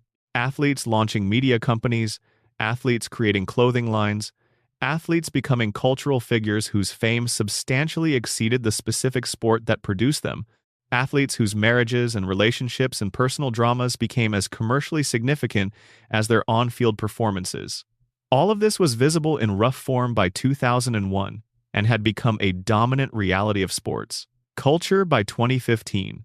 The show understood that sports was not really a separate category from celebrity culture. It understood that athletic performance was becoming a vehicle for personal branding, and that the branding was increasingly the point. The sport was the origin story. The brand was the destination. That was true of a handful of athletes in 2001. By 2020, it was the model. The celebrity predictions as a group work because the show was always deeply engaged with the machinery of fame and culture. It understood stardom as a system, as a set of incentives and pressures and structures that shaped the people who moved through it in consistent ways. When you understand the system, you can anticipate how it will behave. And the celebrity predictions are, in many cases, predictions about how the system would behave rather than about any specific individual outcome. That said, the Cypress Hill collaboration happening in 2024, 28 years after the show put them on stage with the London Symphony Orchestra, remains the single most jaw-dropping specific detail in the entire celebrity prediction catalog. And it is made more interesting, not less, by the possibility that it became real partly because the people involved wanted to honor the reference. The show's cultural influence was large enough to shape reality. The predictions didn't just anticipate the future. In some cases, they created it. Let's move to the environmental and disaster predictions, which are, in some ways, the ones that carry the most weight given where we are in the world right now. There is an image that recurs throughout The Simpsons that you've probably never stopped to look at carefully because it's been there so long that it fades into the background the way familiar things do. The nuclear power plant sits on the edge of Springfield. Its cooling towers are always present in the horizon of the establishing shot. They are part of the landscape, the way mountains might be or a river might be, except they are man-made and they are, within the logic of the show, actively poisoning the town. The plant is never not there. The risk is never not present. And the town, by and large, never looks up. That is its own kind of environmental prediction, the prediction that the relationship between communities and the industrial facilities that define their economic lives would be characterized by a kind of compulsory blindness. That people would learn not to see what was directly in front of them because seeing it would require a response that the structure of their lives made impossible. We'll come back to this. But first, let's talk about the specific environmental predictions. The show's treatment of climate change is one of the most sustained environmental conversations in the history of mainstream American entertainment, though it happens below the surface in a way that a viewer who isn't paying attention might not register. The show has been depicting the consequences of unchecked industrial activity on local environments since its first season. The three-eyed fish, Blinky, is the most iconic image, a creature visibly mutated by the runoff from the nuclear plant, pulled from a river downstream of the facility, held up as evidence of what the plant was doing to the natural environment. The episode that introduced Blinky aired in 1990. The fish became a mascot of sorts for the show's environmental concerns, a symbol of the gap between industrial denial and biological reality. And in the decades since that episode, the specific kind of environmental story, Blinky represented a visible mutation in local wildlife that could be traced back to an industrial facility's negligence, became one of the defining environmental news stories of the era. The Blinky story is in many ways a template. Industrial facility produces runoff. Runoff contaminates local waterway. Local wildlife is affected in measurable, visible ways. Facility operator denies responsibility. Regulatory response is inadequate. Community continues living downstream of the problem. This template has played out in reality more times than is comfortable to count. Flint, Michigan's water crisis is the most famous American example of this template, though the specific mechanism was different, lead from aging pipes rather than nuclear runoff. But the broader shape, a community's water being contaminated by industrial negligence, a corporate and governmental response characterized by denial and delay, a community that couldn't afford to move and couldn't access the political power necessary to force accountability, is something the show had been depicting in the specific context of Springfield for 20 years before Flint became a national story. The show didn't predict Flint, but the Simpsons world, the world where the rich man who owns the dangerous facility will spend whatever is necessary to avoid accountability, while the people who live downstream absorb the consequences, is the world Flint happened in. The show had mapped it. The map was accurate. Let's talk about a more specific environmental prediction, the one involving bees. In the 1993 episode Marge in Chains, which we discussed in the health section, the killer bee swarm that escapes from a government supply truck was played as a chaotic comedic detail. Bees in the middle of a flu outbreak, adding another layer of disaster to an already overwhelmed community. The joke worked because it was absurd. Bees attacking people who are already dealing with a respiratory illness is a maximally terrible coincidence, and the show leaned into the maximalism. In 2020, during the COVID-19 pandemic, Asian giant hornets, insects that can deliver extremely painful and potentially dangerous stings, and that had been spreading from Asia into North America, were discovered in the United States. The media coverage dubbed them murder hornets. The combination of a pandemic already overwhelming the healthcare system and a new stinging insect threat landing in the news cycle was something that the episode had, in its absurdist way, anticipated.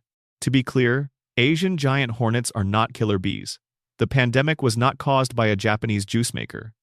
The convergence is atmospheric rather than literal. But atmosphere matters in the prediction conversation, because the experience of 2020 was partly about the feeling that disasters were compounding on each other in ways that felt fictional, that the world had entered a satirical mode that it had never quite been in before. And The Simpsons, which had depicted that specific feeling in 1993, felt suddenly contemporary in a way that made people go back to the episode. In 2000, the show aired an episode in which Springfield's environment degrades so severely that the Environmental Protection Agency intervenes and effectively quarantines the town. This episode preceded the Simpsons movie, which used a similar premise as its central conflict. Springfield sealed under a dome because its environmental contamination has reached a point where federal intervention is required. The dome is the extreme version of the story, but the underlying logic, a community's environment becoming so compromised by industrial activity that it requires external intervention and isolation, was in place in the show's world years before the movie used it as its central metaphor. By the 2020s, the question of whether certain communities in the United States had been so thoroughly compromised by industrial contamination that they required something like that level of intervention, relocation, remediation, sustained federal attention was not a hypothetical. It was a live policy debate. Communities built on or near Superfund sites, communities dealing with PFAS contamination in their water supplies, communities near industrial facilities whose regulatory violations had accumulated over decades without adequate response. These places were living the Springfield scenario in various degrees of intensity.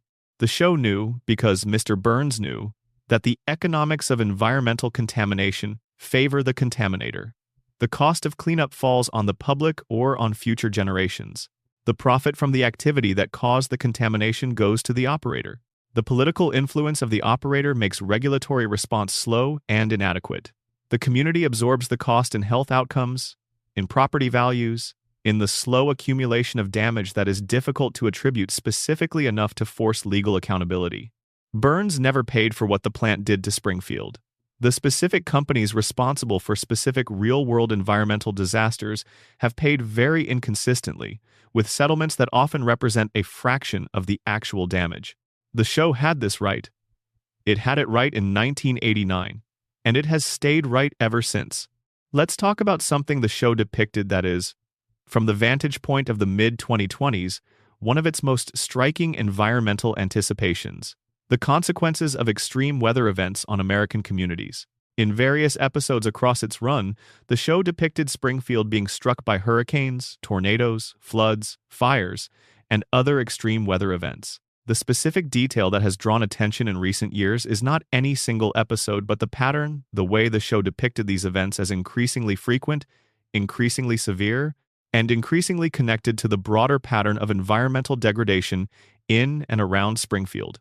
Climate scientists have been documenting, with increasing certainty over the past 2 decades, that extreme weather events are becoming more frequent and more severe as a result of climate change. The specific communities most affected by this pattern tend to be communities that are economically vulnerable and politically marginal communities that don't have the resources to adapt quickly and that have limited access to the political power required to shape climate policy. They absorb the consequences of industrial activity they didn't control and environmental decisions they didn't make. Springfield is exactly that kind of community. The plant poisons the air and water. The weather extremes hit the community. The rich man at the top of the economic pyramid insulates himself from the consequences. The town absorbs the damage and resets because resetting is the only option.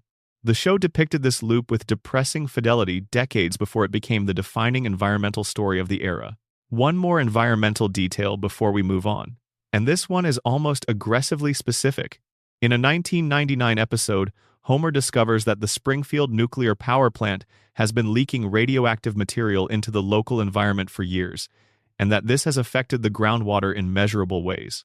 The specific mechanism the episode uses is a monitoring system that detects the contamination, but that Burns has been falsifying the results of in his reports to regulators.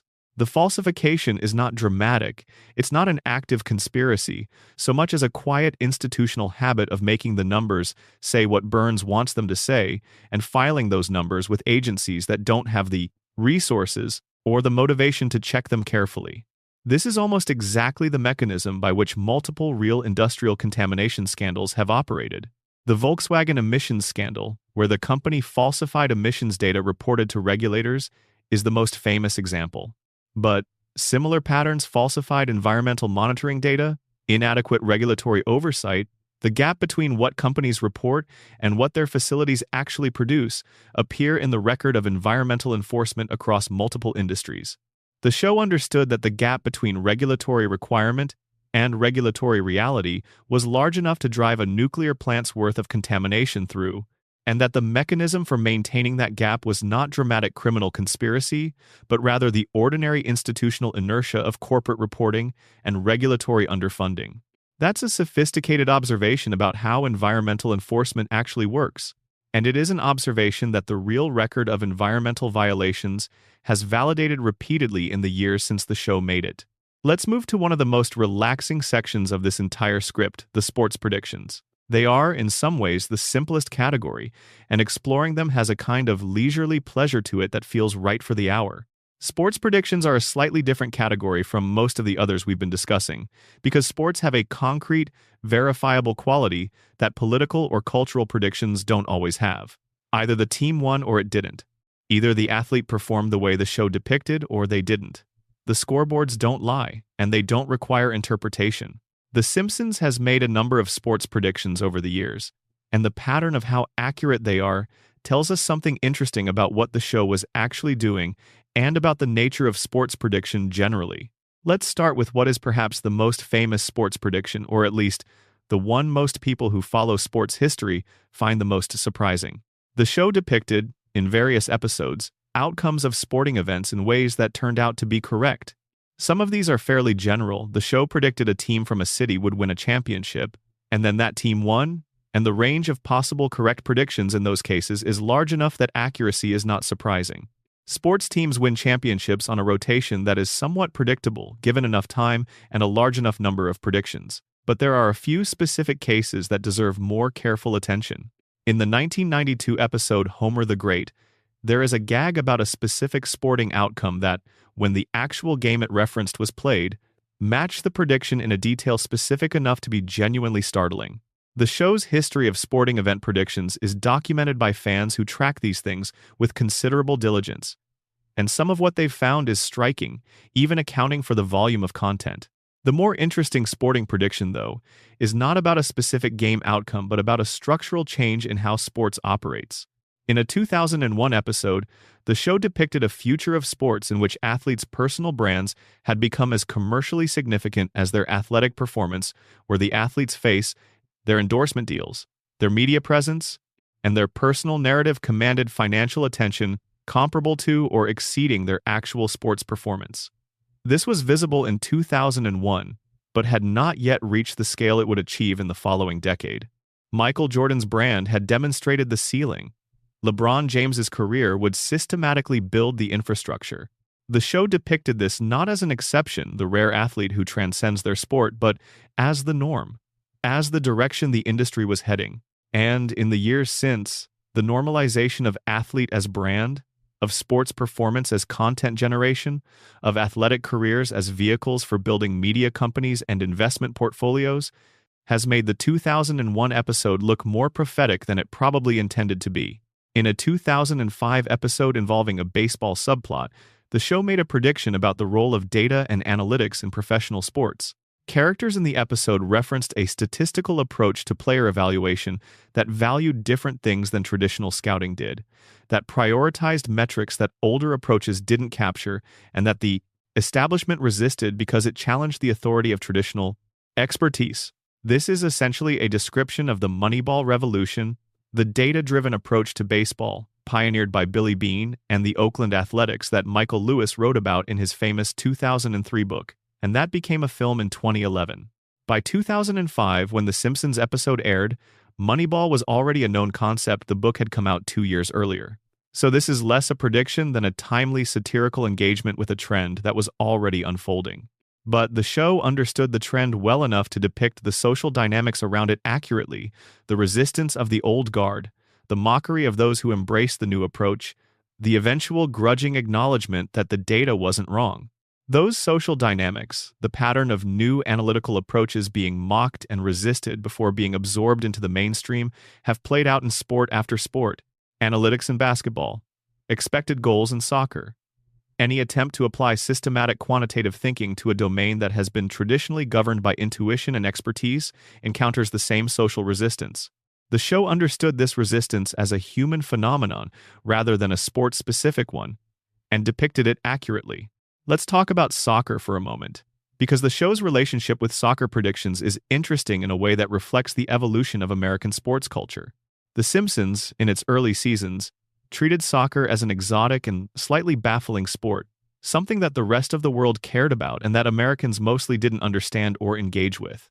This was an accurate depiction of American soccer culture in the early 1990s. But in later seasons, as soccer's presence in American sports culture grew, the founding of Major League Soccer in 1996, the increasing presence of soccer in youth sports programs, the growing number of Americans who followed international competitions, the show's treatment of soccer shifted. By the 2010s, the show was depicting soccer as a normal part of American sporting life, something that characters engaged with without the ironic distance of the early episodes. This shift tracked the actual shift in American sports culture.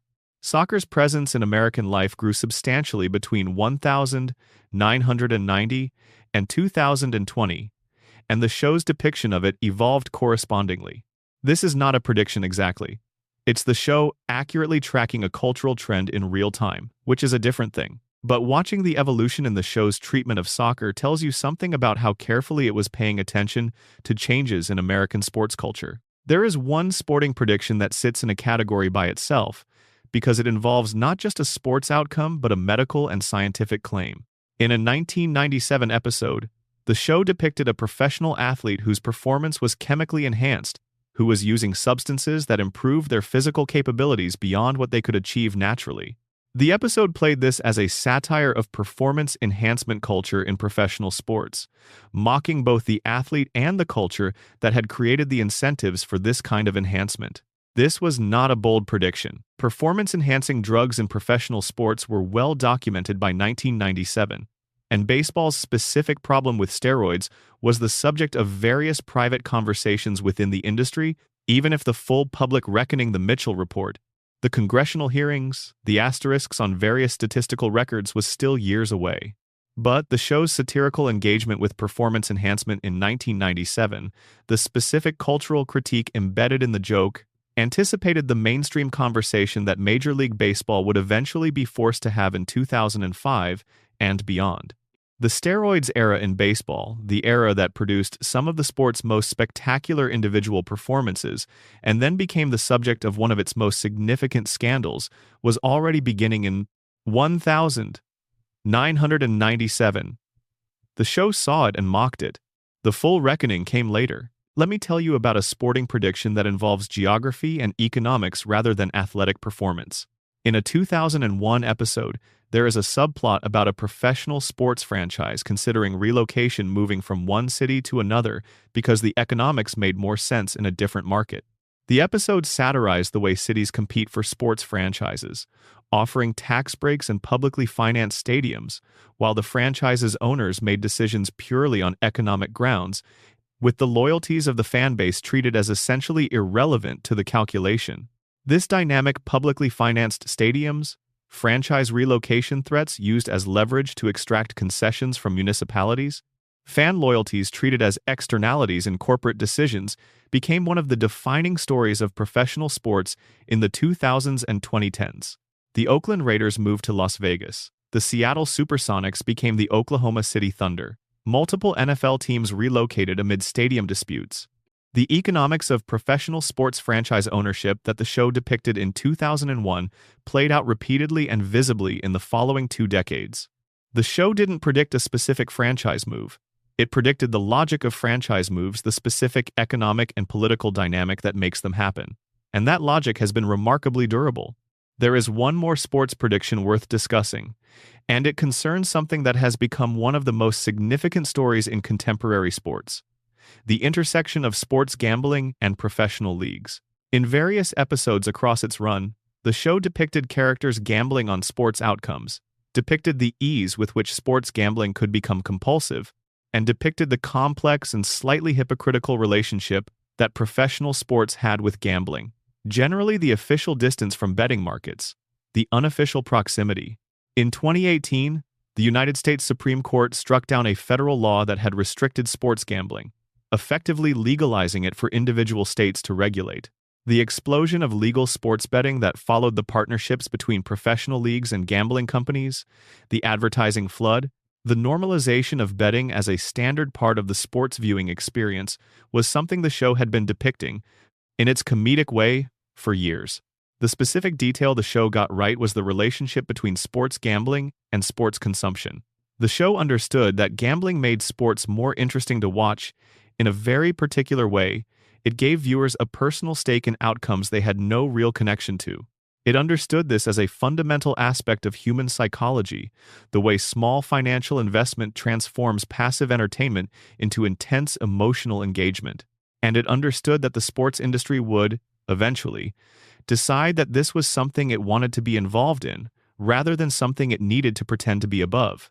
By 2023, league partnerships with sportsbooks and the ubiquity of betting odds in sports broadcasting had made the show's depiction look like simple documentation rather than satire. The thing that had been satirized had become the standard operating procedure. Sports predictions are, in some ways, the most verifiable category of Simpsons predictions. The outcomes are on record. The dates are clear. And the show's record, across several decades of depicting athletic competition and sports culture, is a mixed but interesting one. Some accurate specific predictions, several accurate structural anticipations, and a number of cases where the show understood the economic and social dynamics of sports well enough that its satirical depictions aged into something that looks a lot like reporting. Let's move now to the category that, for many viewers, is the most impressive and the most mysterious: the space and science frontier predictions, where the show went beyond what was publicly known and somehow arrived, through calculation or intuition or the specific chemistry of its writing staff, at things that nobody outside of narrow research contexts had yet articulated. The night sky over Springfield is never particularly visible in the show. The glow of the nuclear plant tends to drown out most ambient light, and the characters rarely spend time looking up. But the writers, behind the scenes, were spending considerable time looking up, and what they saw, or what they knew, or what they calculated using their various advanced degrees and their genuine love of science and mathematics, appears in the show's record in ways that continue to produce double takes. We touched on the Higgs boson equation in the health and science section. Let's expand on the broader pattern of space and science predictions, because it extends much further than that single equation. Let's begin with the universe's shape. In a 1999 episode called They Saved Lisa's Brain, Homer encounters a series of scientists from Springfield's chapter of Mensa, an intellectually elitist organization that briefly takes over running the city. The episode is primarily a satire of intellectual arrogance, of the gap between intelligence and wisdom, of the difference between understanding the world and knowing how to live in it. The scientists in the episode have opinions about everything and practical judgment about nothing. But in the margins of this episode, specifically in a scene involving Stephen Hawking, who appears as himself, Homer proposes a theory about the shape of the universe. He suggests, in his characteristic meandering Homer way, that the universe might be shaped like a donut, a torus, a shape defined by its circular cross-section and its overall ring form. This is a Homer joke. It's the kind of thing Homer says a weird, specific, slightly endearing piece of nonsense that makes him charming even when it makes no scientific sense. Except that in 2003, a team of cosmologists published an analysis of data from NASA's WMAP satellite, an instrument designed to measure the cosmic microwave background radiation, the faint glow left over from the early universe, and that analysis suggested that the universe might indeed have a torus-like topology. The shape of the universe is one of the fundamental open questions in cosmology. It's not a simple question, and it doesn't have a settled answer even now. But the data from the WMAP satellite produced results that cosmologists took seriously enough to write about in peer-reviewed journals, suggesting that a donut shape was consistent with the observations. Homer Simpson's joke about the donut universe from 1999 aligned with a serious cosmological hypothesis from 2003. Now it would be absurd to suggest that Homer Simpson discovered a cosmological truth. The episode's writers almost certainly knew that torus topologies were a live possibility in cosmological discussions. This was not publicly known information at the mass culture level in 1999, but it was circulating in physics and mathematics circles. A writer with a background in mathematics or physics might have been aware of it. Including it in the episode as Homer's joke was a specific choice, a way of putting real scientific content into a comedy context in a manner that would produce a frisson of recognition for the informed viewer and a simple laugh for everyone else. But the torus cosmology hypothesis was not established fact in 1999. It was a theoretical possibility that hadn't yet been examined with the kind of data that the WMAP satellite would eventually provide. The episode put the idea in Homer's mouth 4 years before the observational data made it a topic of serious scientific discussion. That's the kind of thing that puts a fine point on why the phrase, "the writers of The Simpsons were smart people," keeps coming up in this analysis. They weren't just smart. They were following the frontiers of scientific discussion closely enough to embed speculative ideas from those frontiers into jokes, and those ideas sometimes turned out to be close enough to what the evidence would later show that people noticed. Let's talk about space tourism. In a 1994 episode called Deep Space Homer, Homer is selected to go to space as part of a NASA public relations effort to make the space program more appealing to ordinary Americans. The episode is a comedy about Homer's spectacular unsuitability for astronaut training and about NASA's desperation to connect with a mainstream audience that had largely stopped paying attention to space exploration. Homer goes to space. Things go predictably badly. He manages to avert a disaster involving an ant colony. He returns to Earth. The episode was made at a time when NASA was a government program and spaceflight was exclusively a governmental endeavor. The idea of private citizens traveling to space was science fiction territory. Space tourism as a commercial category didn't exist. The SpaceX Corporation wasn't founded until 2002. Virgin Galactic wasn't founded until 2004. Blue Origin wasn't founded until 2000. The episode's central premise that space should be accessible to ordinary people, that the cultural gap between the space program and the general public was a problem worth addressing, That someone with essentially no qualifications could, and perhaps should, be sent to space as a statement about inclusivity is the premise that commercial space tourism has been built on. When Jeff Bezos went to space in a Blue Origin rocket in 2021, the coverage emphasized his ordinariness as an astronaut, his lack of traditional training, the way his presence on the rocket was about the commercialization of space rather than the advancement of science. When William Shatner went to space in 2021 at the age of 90, it was celebrated as an extension of space's accessibility to extraordinary individuals who weren't professional astronauts. The specific comic logic of Deep Space Homer, that sending an unqualified person to space is simultaneously ridiculous and weirdly inspiring, that the democratization of space has a comedy built into it, turned out to be exactly the logic that commercial space tourism operated on in its early years. The show didn't predict commercial space tourism. It predicted the cultural feeling of commercial space tourism, the particular mixture of excitement and absurdity that attends the normalization of something that used to be reserved for the most elite practitioners of one of the most demanding professions on Earth. Let's talk about the Higgs boson in more detail, because the story of that equation is interesting enough to spend more time with. The Higgs field was theorized by physicist Peter Higgs and others in 1964. It proposed the existence of a field that permeates all of space and gives mass to other particles. The particle associated with that field, the Higgs boson, was predicted to exist but had not been observed. Finding it became one of the central goals of high-energy physics, and the Large Hadron Collider was built partly for that purpose. The mass of the Higgs boson was unknown, but constrained by theory to fall within a certain range. Different theoretical frameworks predicted different possible masses within that range. The equation on Homer's chalkboard, which David X. Cohen, who has a background in mathematical physics, helped construct, produced a prediction in the neighborhood of 775 GeV, c squared, which is in the general range of the Higgs boson's mass without being an exact match for the observed value of approximately 125 GeV, c squared. The key detail is that the equation Homer wrote was a genuine attempt to construct a mass prediction for a heavy particle using real mathematical relationships, not a random collection of symbols. It was real physics, approached from a particular theoretical direction, and the result was close enough to the Higgs mass that a physicist analyzing it later found the correspondence worth noting. Simon Singh, who writes about mathematics and physics for general audiences, wrote about this correspondence and noted that David X. Cohen had been deliberate about the equations in the show. The equation wasn't accidentally prophetic. It was a real calculation that happened to produce a result in the vicinity of what experimentalists would later confirm. There's a version of this story that makes it impressive, and a version that makes it less impressive.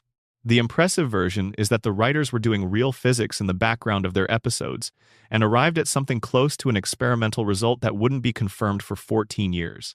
The less impressive version is that any careful physicist working within certain theoretical frameworks could have written equations that predicted Higgs mass values within the right order of magnitude in 1998. The constraints on the Higgs mass were already fairly well established. Theoretically, so the space of plausible values wasn't infinite. The true version sits somewhere between those. The equation was real. The prediction was non-trivial. The correspondence with the later experimental result was close enough to be worth discussing. And the fact that it appeared on a chalkboard in a Homer Simpson invention joke, visible for a few seconds in a single episode, is genuinely charming regardless of how exactly you characterize what it was. Let me tell you about another space-adjacent prediction that involves a real company and a real achievement. In a 1999 episode, there is a subplot involving a space company that is developing reusable rocket technology. The idea that the vehicle used to reach orbit could be landed and reflown rather than being discarded after a single use. The episode treated this as a slightly ridiculous futuristic claim, the kind of thing that dreamers talked about but that anyone with practical knowledge of aerospace engineering would greet with skepticism. SpaceX landed its first orbital-class booster in December of 2015. The concept of reusable rockets, which had been the subject of commercial space dreams for decades and had been largely abandoned as impractical by the mainstream aerospace industry, was proven viable with a landing that millions of people watched live. By the early 2020s, SpaceX was routinely landing and reflying boosters, fundamentally changing the economics of space access. The 1999 episode didn't predict SpaceX, but it depicted the cultural positioning of reusable rocket technology as a dream that serious people dismissed and dreamers insisted on with reasonable accuracy. The dismissiveness that the episode reflected was real, in 1999, and the vindication of the dreamers was a long time coming. Let me now talk about something that connects space to a broader scientific prediction: the show's treatment of artificial intelligence and machine learning. Across multiple episodes from the 2000s and early 2010s, The Simpsons depicted artificial intelligence systems that were helpful until they weren't, that followed their instructions too literally, that made decisions based on optimization criteria, that produced outcomes their creators hadn't intended, that became unsettling not through science fiction malevolence but through a kind of cold competence that didn't include human values in its operating parameters. This is essentially the AI alignment problem, which has become a central concern of the AI research community in the 2020s. The worry that an AI system optimizing for a stated goal might achieve that goal in ways that are technically correct and humanly terrible, that it might follow the letter of its instructions while violating their spirit, is one of the most serious discussions in contemporary technology ethics. The show was depicting this problem in comedy form a decade before it became a mainstream technology concern. Not because the writers were AI researchers, but because the problem is actually quite intuitive if you think carefully about what it means to give a very capable system instructions. It will do what you told it to do very effectively, and what you told it to do is probably not exactly what you meant. That's a human insight, not a technical one. And the show had it early because the show was always good at following the internal logic of things to their slightly disturbing conclusions. There are other space and science predictions scattered throughout the show's history. The show depicted climate modeling and supercomputing resources before they were widely available. It depicted genetic engineering in ways that have become increasingly relevant as CRISPR and related technologies have developed. It depicted brain-computer interface concepts in a comedic context that looked more like speculation in the early 2000s and looks more like near-term possibility in the 2020s.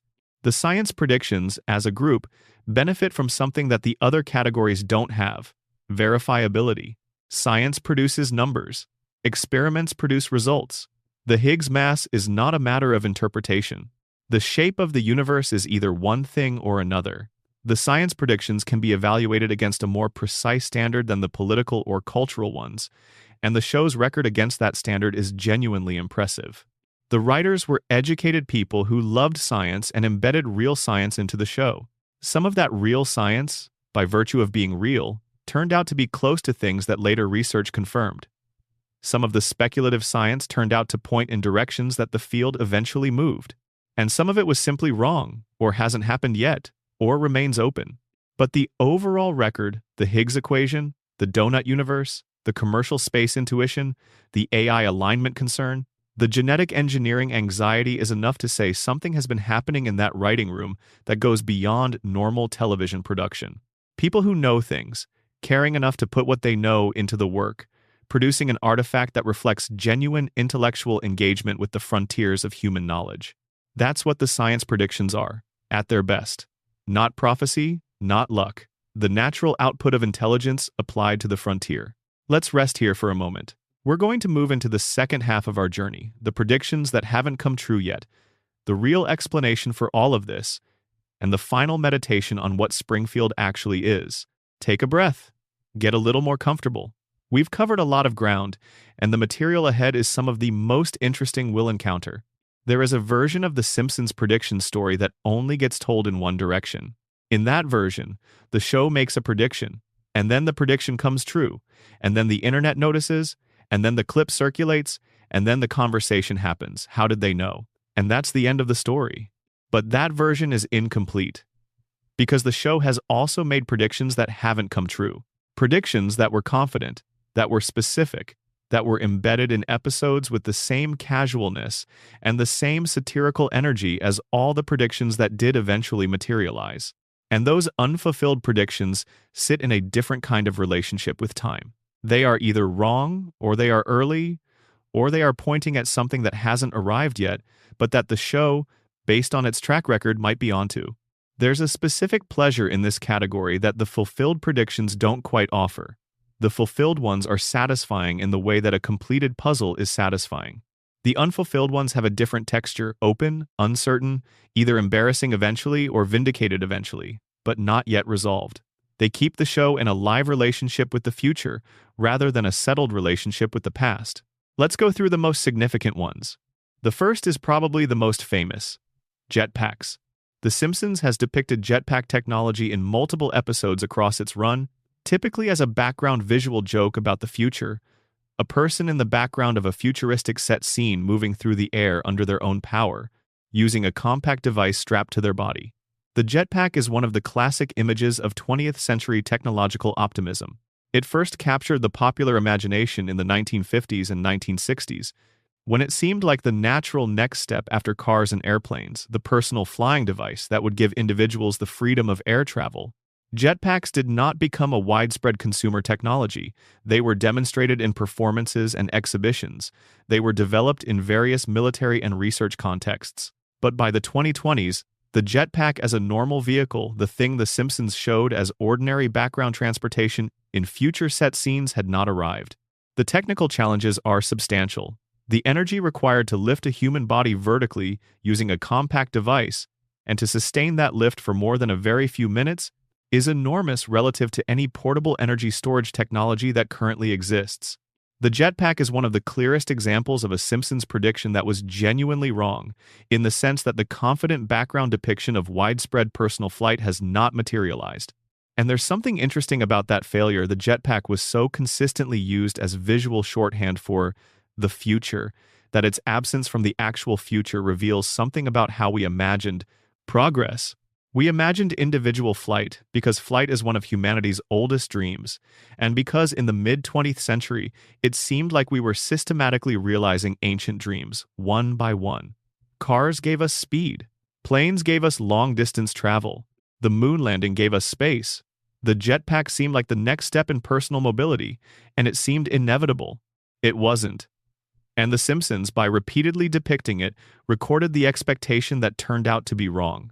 The second major unfulfilled prediction is about colonization of space, specifically about the permanent human presence on other bodies in the solar system, that the show, in various episodes, depicted as something that would arrive within the lifespans of the characters. Space colonization has been one of the most enduring promises of the space age. In the late 1960s and early 1970s, the Apollo program made it seem like humanity was on a trajectory toward permanent expansion into the solar system. Mars bases seemed possible by the 1990s. Lunar settlements seemed like a near-term priority. The Simpsons, drawing on that cultural inheritance, depicted space colonization as something that was coming. It hasn't come.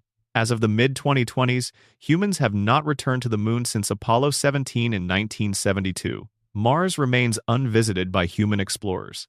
The permanent human presence in space extends only to the International Space Station, which is a research facility rather than a settlement, orbiting at relatively low altitude. The ambitions of SpaceX and other companies have moved some of these timelines closer, but the specific visions the show depicted regular shuttle service to other planets, settlements that people live in rather than just visit, remain in the future without a certain arrival date.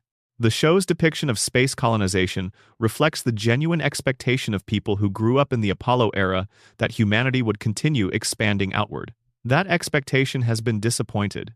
The show's optimism about space was sincere, and it turned out to be premature. Third, the colonization of technology prediction that has been partially fulfilled but not in the way the show imagined. The show depicted, in various episodes, a future in which cities were significantly automated, where robots and automated systems handled tasks that humans currently perform, where the physical infrastructure of urban life was managed by machine intelligence rather than human workers. This was depicted as a future of abundance and ease, sometimes as a future of displacement and anxiety, and sometimes as both simultaneously. The automation of various industries is happening and has been happening for decades. But the specific vision the show had robots managing the visible, physical layer of city life, people interacting with automated systems as a normal feature of moving through urban space, has materialized only partially and unevenly. Self-checkout machines exist. Delivery drones are being tested. Autonomous vehicles are on some roads in some places. But the fully automated city that the show depicted in future set episodes remains a projection rather than a reality. This is an area where the show might be early rather than wrong. The technology exists in various pieces and at various levels of development. Whether it will converge into the vision the show depicted within any near-term timeframe is genuinely uncertain. The prediction is unresolved rather than failed.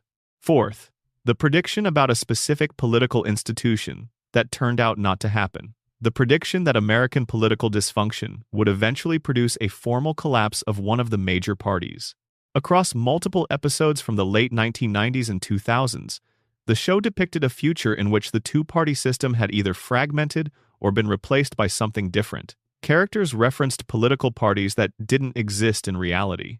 The specific topology of American politics that the show predicted a landscape in which the familiar categories had broken down and been reorganized has not materialized, or at least hasn't materialized yet. In the form the show suggested, American politics has become more polarized, more internally fragmented, and harder to navigate. But the two-party structure has proven remarkably durable, despite significant pressure on it from multiple directions. The prediction that the system itself would restructure has not come true in the specific form the show anticipated. Fifth, and perhaps most interesting of all, the unfulfilled predictions. The flying car. The Simpsons has depicted flying cars in multiple episodes, in both future set scenarios and in technological satire contexts. The flying car has been the other great promise of mid-20th century technological optimism alongside the jetpack. Personal aerial vehicles that function like cars that anyone can operate, that you can park in a space, that require no specialized training or infrastructure, were depicted as a near-term future in many of the show's most energetically optimistic depictions of where technology was heading. They haven't arrived, and the reasons they haven't arrived illuminate something interesting about technology development that the show's optimism missed. The reason flying cars don't exist as a consumer product isn't that they're technically impossible. Various versions of hybrid vehicle aircraft have been built and flown. The reason is that the problem they solve, individual personal transportation, is harder than it looks to solve from the air, because air is inherently more dangerous than roads as an operating environment for non-specialists, because the regulatory infrastructure for personal air vehicles in populated areas is extraordinarily complex to construct, and because the economics of the technology make it accessible only to a very small number of people at any price point that the vehicles could currently be produced at. The show's optimism about flying cars reflected a common assumption that technological development would follow a path from laboratory to consumer market relatively smoothly once the core technology worked. What the show didn't model was the regulatory, economic, and infrastructure complexity that separates "it works" from "everyone has one."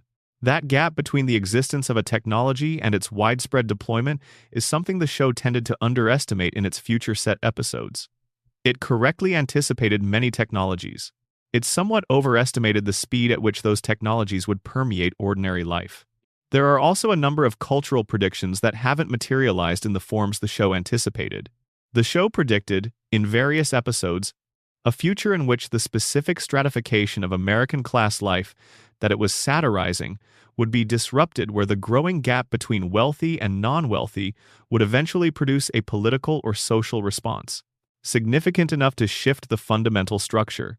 This hasn't happened in the way the show imagined. The gaps have grown. The disruptions, when they've come, haven't fundamentally restructured the situation. The show predicted that certain forms of environmental accountability would arrive as the consequences of industrial contamination became undeniable. The consequences have in many cases become undeniable, but the accountability has remained elusive. The prediction assumed that evidence would produce response, that the truth would eventually force a reckoning. The evidence has piled up. The reckoning has been partial and slow. These unfulfilled predictions are, in some ways, the most revealing ones, because they show where the show's optimism, its implicit faith in institutions, and in eventual correction, ran ahead of reality. The show could see problems with extraordinary clarity. What it sometimes couldn't see was how durable those problems would prove to be, how effectively the structures that produced them would resist correction. The fulfilled predictions often reflect the show's sharp reading of the direction of trends. The unfulfilled predictions often reflect the places where the show assumed trends would eventually hit a correcting force that turned out not to be as powerful as expected. Taken together, the fulfilled and unfulfilled predictions give you a clearer picture of what the show actually was. an extremely accurate reader of the present that was sometimes optimistic and sometimes pessimistic about the future in ways that were not always evenly distributed. The pessimistic extrapolations often came true. The optimistic ones, the jetpacks, the clean energy future, the political course corrections have mostly not. That's a sobering asymmetry, and it is one that the show, if it had looked at itself honestly, might have recognized as a feature of its own satirical vision. Satire is better at depicting problems than solutions. The show's writers were excellent at seeing what was wrong and following the logic of what was wrong to its conclusion. They were somewhat less consistently excellent at seeing what might right it, and when they tried to depict a righted future, they sometimes relied on technological optimism rather than political or social change. The jetpack is not going to solve Springfield's problems, and the show, deep down, probably knew that. But it was nice to imagine. Let's move now to what is, in many ways, the most intellectually satisfying section of this entire script. The real explanation for why The Simpsons gets things right, laid out fully and honestly, with all the nuance the question deserves. We've spent several hours now going through specific examples, the technology, the politics, the science, the corporate deals, the celebrity moments, the environmental anticipations, the sporting events, the space predictions, and the ones that haven't come true. We've looked at each category carefully and tried to be honest about what the show got right, how specifically it got it right, and where it was merely vague enough that coincidence could do the rest. Now it's time to bring it together, to say, clearly and fully, what was actually happening in that writing room, and why the Simpsons prediction phenomenon is real, and what the right way to think about it is. The answer involves several overlapping explanations, each of which is independently true and each of which, combined with the others, produces the phenomenon we've been examining. The first and most important explanation is volume. The Simpsons has produced, over 36 seasons, more than 788 episodes. Each episode is approximately 22 minutes.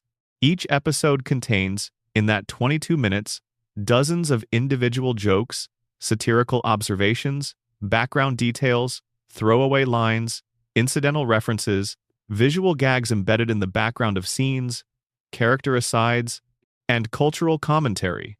If you were to catalog every individual specific claim or prediction that the show has made across its entire run, every instance where the show gestured toward a future event, a future technology, a future political development, a future corporate deal, a future scientific discovery, you would be cataloging tens of thousands of individual items. When you have tens of thousands of items, some of them will be right, by pure probability, by sheer statistical weight.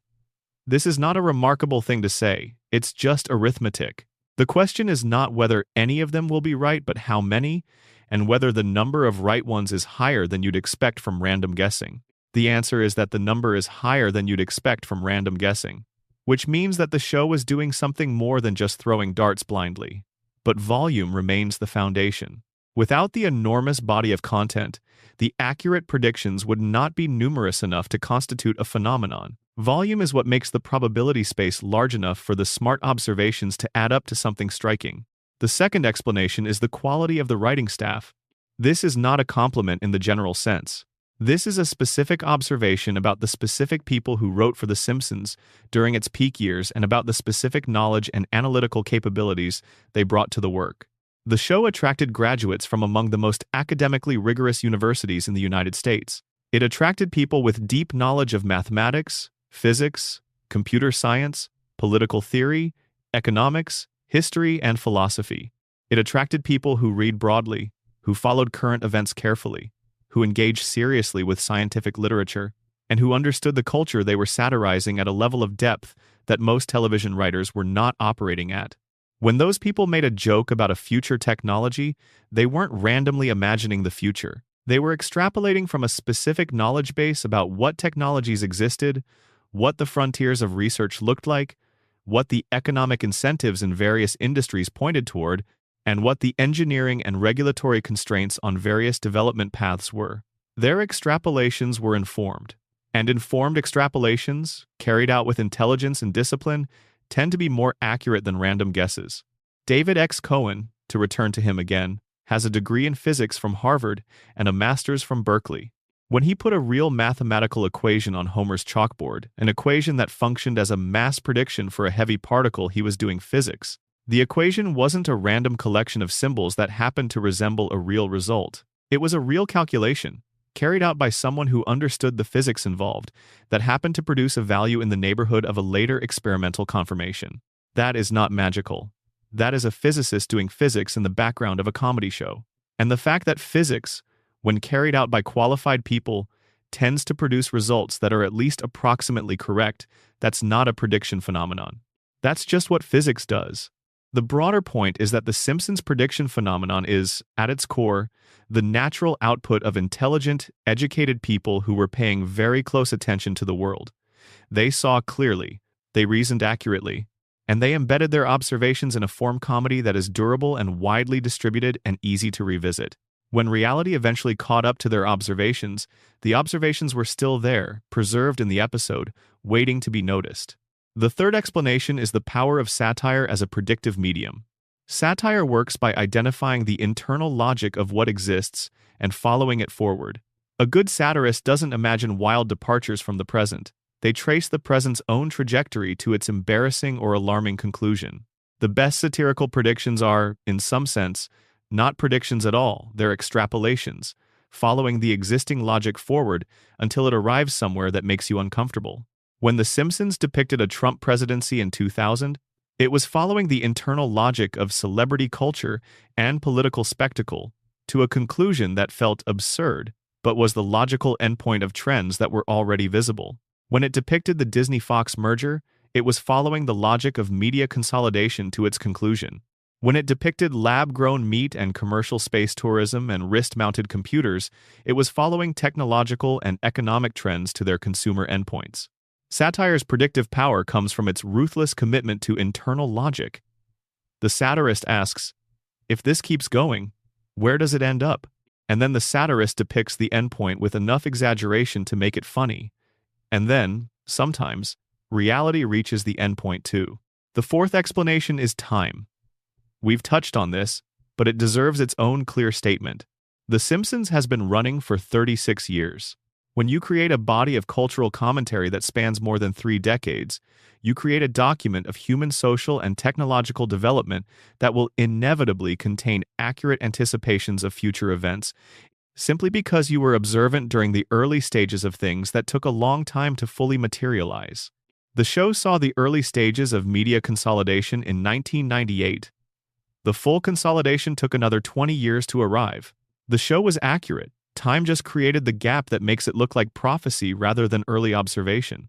This is the early phenomenon, as distinguished from the lucky phenomenon. A lot of what gets called prediction is really early observation, seeing the beginning of something and correctly identifying what it was the beginning of, but making the observation so far ahead of the outcome that by the time the outcome arrives, the observation has been forgotten and is rediscovered as a prediction.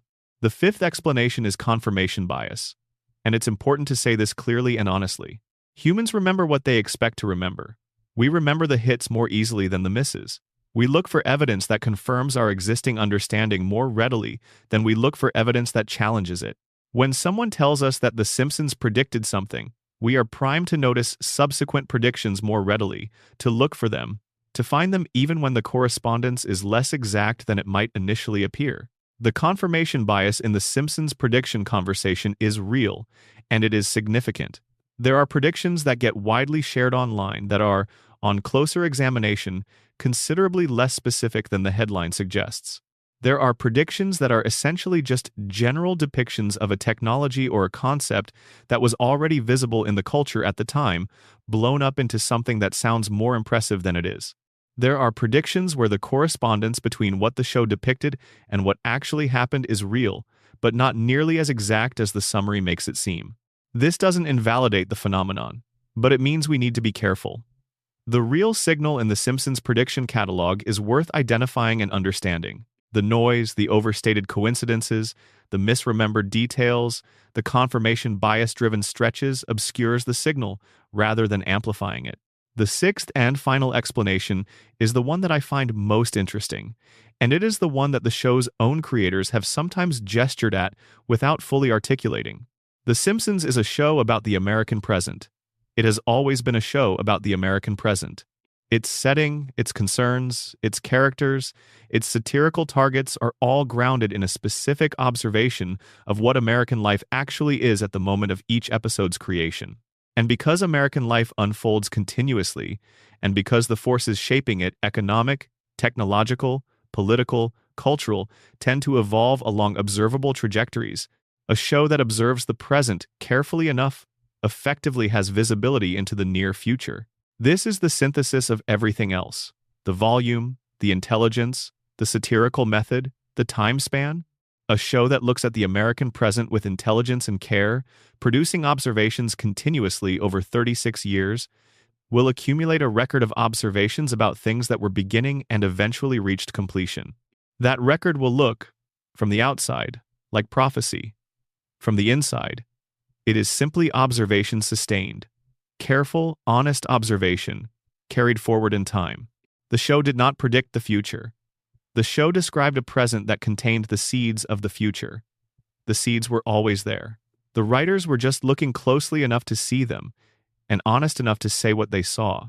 That combination, intelligence, volume, time, satire, and honesty, is the complete explanation for the Simpsons prediction phenomenon. There is no mystery, there is no magic, there is no time travel. There is just a group of very smart people who paid very close attention to the world for a very long time and put what they saw into a form that lasted long enough for the world to catch up. Which is, when you think about it, actually more impressive than prophecy. Prophecy is an accident. What the Simpsons writers were doing was a craft. They cultivated it deliberately. They brought genuine knowledge and genuine care to it. And the record they produced, 788 episodes of carefully observed American life, is a document that will be studied by cultural historians for as long as people are interested in understanding what America was in the late 20th and early 21st centuries. The predictions are the surface phenomenon. The observation underneath them is the real achievement. And that observation is still happening. The show is still running. New episodes are still being made. New jokes are being told about the present. And somewhere in those jokes, embedded as visual background gags or throwaway lines or satirical exaggerations, are observations about things that haven't fully arrived yet. What those observations point at is the subject we turn to now, in the final section of this script, where we step back from the catalog and sit with what all of it means. It's late now, or early, depending on your perspective.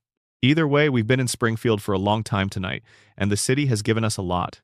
We've gone through the technology it anticipated and the politics it saw coming, and the science it embedded in background jokes and the corporate deals it sketched as throwaway gags, and the cultural moments it pre-lived with the casual confidence of someone who's already been where you're going.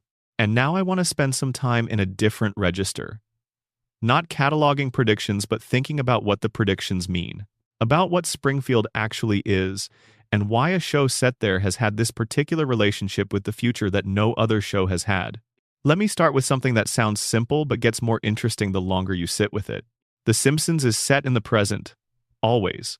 The show's famous floating timeline, the fact that the characters never age, the fact that the year is always the year the episode airs, the fact that the 1990s episodes lived in the 1990s and the 2020s episodes live in the 2020s without the characters accumulating any of the time that has passed means that Springfield is always contemporary. It is always now. And if you are always now, then you are always adjacent to what's coming next. Most television shows are set in specific times and places. Historical dramas are explicitly past. Science fiction is explicitly future. Family dramas and police procedurals are present, but they're present in a way that's heavily fictionalized the fictional present, which is different from the actual present in ways that accumulate over time. The Simpsons is present in a specific way. It is always trying to be the actual present. It is always doing its best to reflect what American life feels like right now, in the moment of creation, for the specific audience it was made for. That continuous effort to be contemporary, to be now, means that the show has a built-in proximity to the future that other shows don't have. The future is what the present becomes.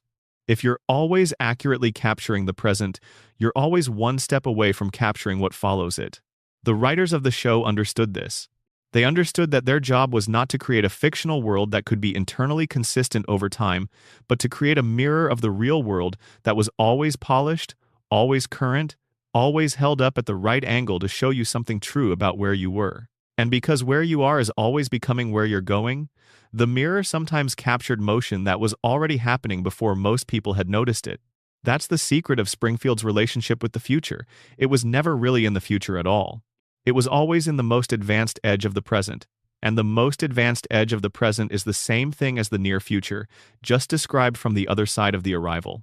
Now let me tell you about something else, about what the predictions, taken as a whole, reveal about the specific things that were visible on the edge of the present when the episodes were made. When you look at the predictions that came true, the technology predictions, the political ones, the corporate ones, they share a common feature. They are all about concentration and acceleration. The technology predictions describe the acceleration of personal computing and communication technology. The political predictions describe the concentration of political power in fewer hands, and the accelerating dysfunction of institutions that weren't designed for the pressures they came to face. The corporate predictions describe the concentration of economic power through consolidation and the accelerating pace of that consolidation. The environmental predictions describe the accelerating consequences of industrial activity and the concentration of those consequences in communities that lacked the power to resist them. Concentration and acceleration. These are the two dominant features of the period from 1989 to the present, and The Simpsons, because it was always looking carefully at the present, was always mapping these features. The predictions emerged from that mapping. They are evidence of the underlying pattern rather than the pattern itself. The pattern is this: the world has been getting faster and more concentrated for the past several decades. Technology moves faster. Capital concentrates faster. Political power consolidates more efficiently. Environmental consequences accumulate more rapidly. And the communities that are in the path of these forces, communities like Springfield, absorb the consequences while the people at the top of the pyramid continue to extract the benefits. The Simpsons mapped this pattern because it was set inside it. Springfield is a company town. Springfield's residents absorb the costs of industrial activity they don't control. Springfield's institutions are captured by the interests of the powerful. Springfield's population is too occupied with daily survival to organize meaningful resistance. Springfield is the interior of the pattern, mapped in loving, comedic, sometimes heartbreaking detail. And when the show looked out from inside that pattern at what was coming next, what it saw was more of the same. More concentration, more acceleration, more of the gap between those at the top of the pyramid and those at the bottom, more institutional capture, more environmental cost shifting, more of the specific kind of American life that produces a Homer Simpson overwhelmed, confused, good-hearted, functionally incapable of navigating the complexity of the world that was built around him. The predictions came true because the pattern they were embedded in continued. The show was right not because it could see the future, but because it accurately identified a trajectory that has not yet found its correction. This is worth sitting with, because it carries implications that go beyond the entertainment value of a good prediction. If the show's predictions are accurate because they are embedded in a trajectory that has continued, then the future the show is still making predictions about the things it's depicting now, in current episodes that haven't yet materialized, might be worth looking at carefully. What is the show depicting now? In recent seasons, the show has engaged with AI, with the gig economy's evolution, with the specific forms of social isolation that the smartphone era has produced, with the accelerating pace of cultural change and the way it leaves certain populations behind, with the concentration of economic power in fewer entities and the political power that follows from that concentration, with the ways in which expertise is being systematically devalued in public discourse and the consequences of that devaluation. If the show's track record is any guide, some of these contemporary depictions are early observations of things that are still arriving. The AI material seems particularly likely to age into accuracy not because the show's specific AI jokes will come true in their exact form, but because the anxieties underlying them, the systems that do what we told them to do but not what we meant, the capabilities that arrive faster than the wisdom to use them, the concentration of AI capability in a small number of enormously powerful companies are real anxieties based on real dynamics. The social isolation material might prove similarly durable. The specific forms of disconnection that the smartphone and social media era have produced, the substitution of digital engagement for physical presence, the ways in which attention is captured and monetized rather than freely given, the specific psychological effects of environments that are designed to be maximally engaging, regardless of whether engagement is good for the person. These are things the show has been depicting and that are still in the process of arriving at their full consequences. The economic concentration material almost certainly will continue to be accurate, because the trajectory it's embedded in shows no sign of reversal. This is the sense in which Springfield is always the future, not because the show is prophetic, but because it is always embedded in the most advanced edge of the present, and that edge is always moving in the same direction. As long as the show continues to look at that edge clearly and honestly, its observations will continue to lead the rest of the culture to their subjects by however long it takes for the trajectory to reach them. I want to spend a few minutes now on something that is slightly separate from the prediction phenomenon, but that is inseparable from the full experience of Springfield. The Simpsons has been on television longer than most of its current viewers have been alive. There are people watching the show right now who were born after the coma episode, who were born after the Maggie shooting episode, who grew up in a world where The Simpsons was always already there, the same way electricity was always already there and the internet was always already there. The show preceded their consciousness. It was part of the furniture of the culture before they arrived to experience it. For those viewers, the predictions are not nostalgia trips to an era before they were born. They are discoveries in the history of a show that they may feel they've always known. Finding that Homer had Higgs boson equations on his chalkboard in 1998 is, for a 22-year-old in 2024, the experience of finding something remarkable in a piece of cultural inheritance that they didn't know they had. The show has been in continuous conversation with American life for long enough that it now stands in a different kind of relationship with its audience than any other television program in history. It is not just a show people watch. It is a shared reference point, a collective inheritance, a document of where we were and what we were thinking and what we were getting wrong for 36 years running. The predictions are part of that inheritance. They are the moments when the document turned out to be not just a record of where we were, but a window onto where we were going. And they accumulate into something that functions at a cultural level, almost like memory, the society's memory of what it saw coming before it arrived. There is one final thought I want to leave you with before we close. The Simpsons makes you laugh. That's what it's for. That's what it's always been for. The predictions are not the point of the show. They are a byproduct of a show that was always trying to do something simpler and more fundamental.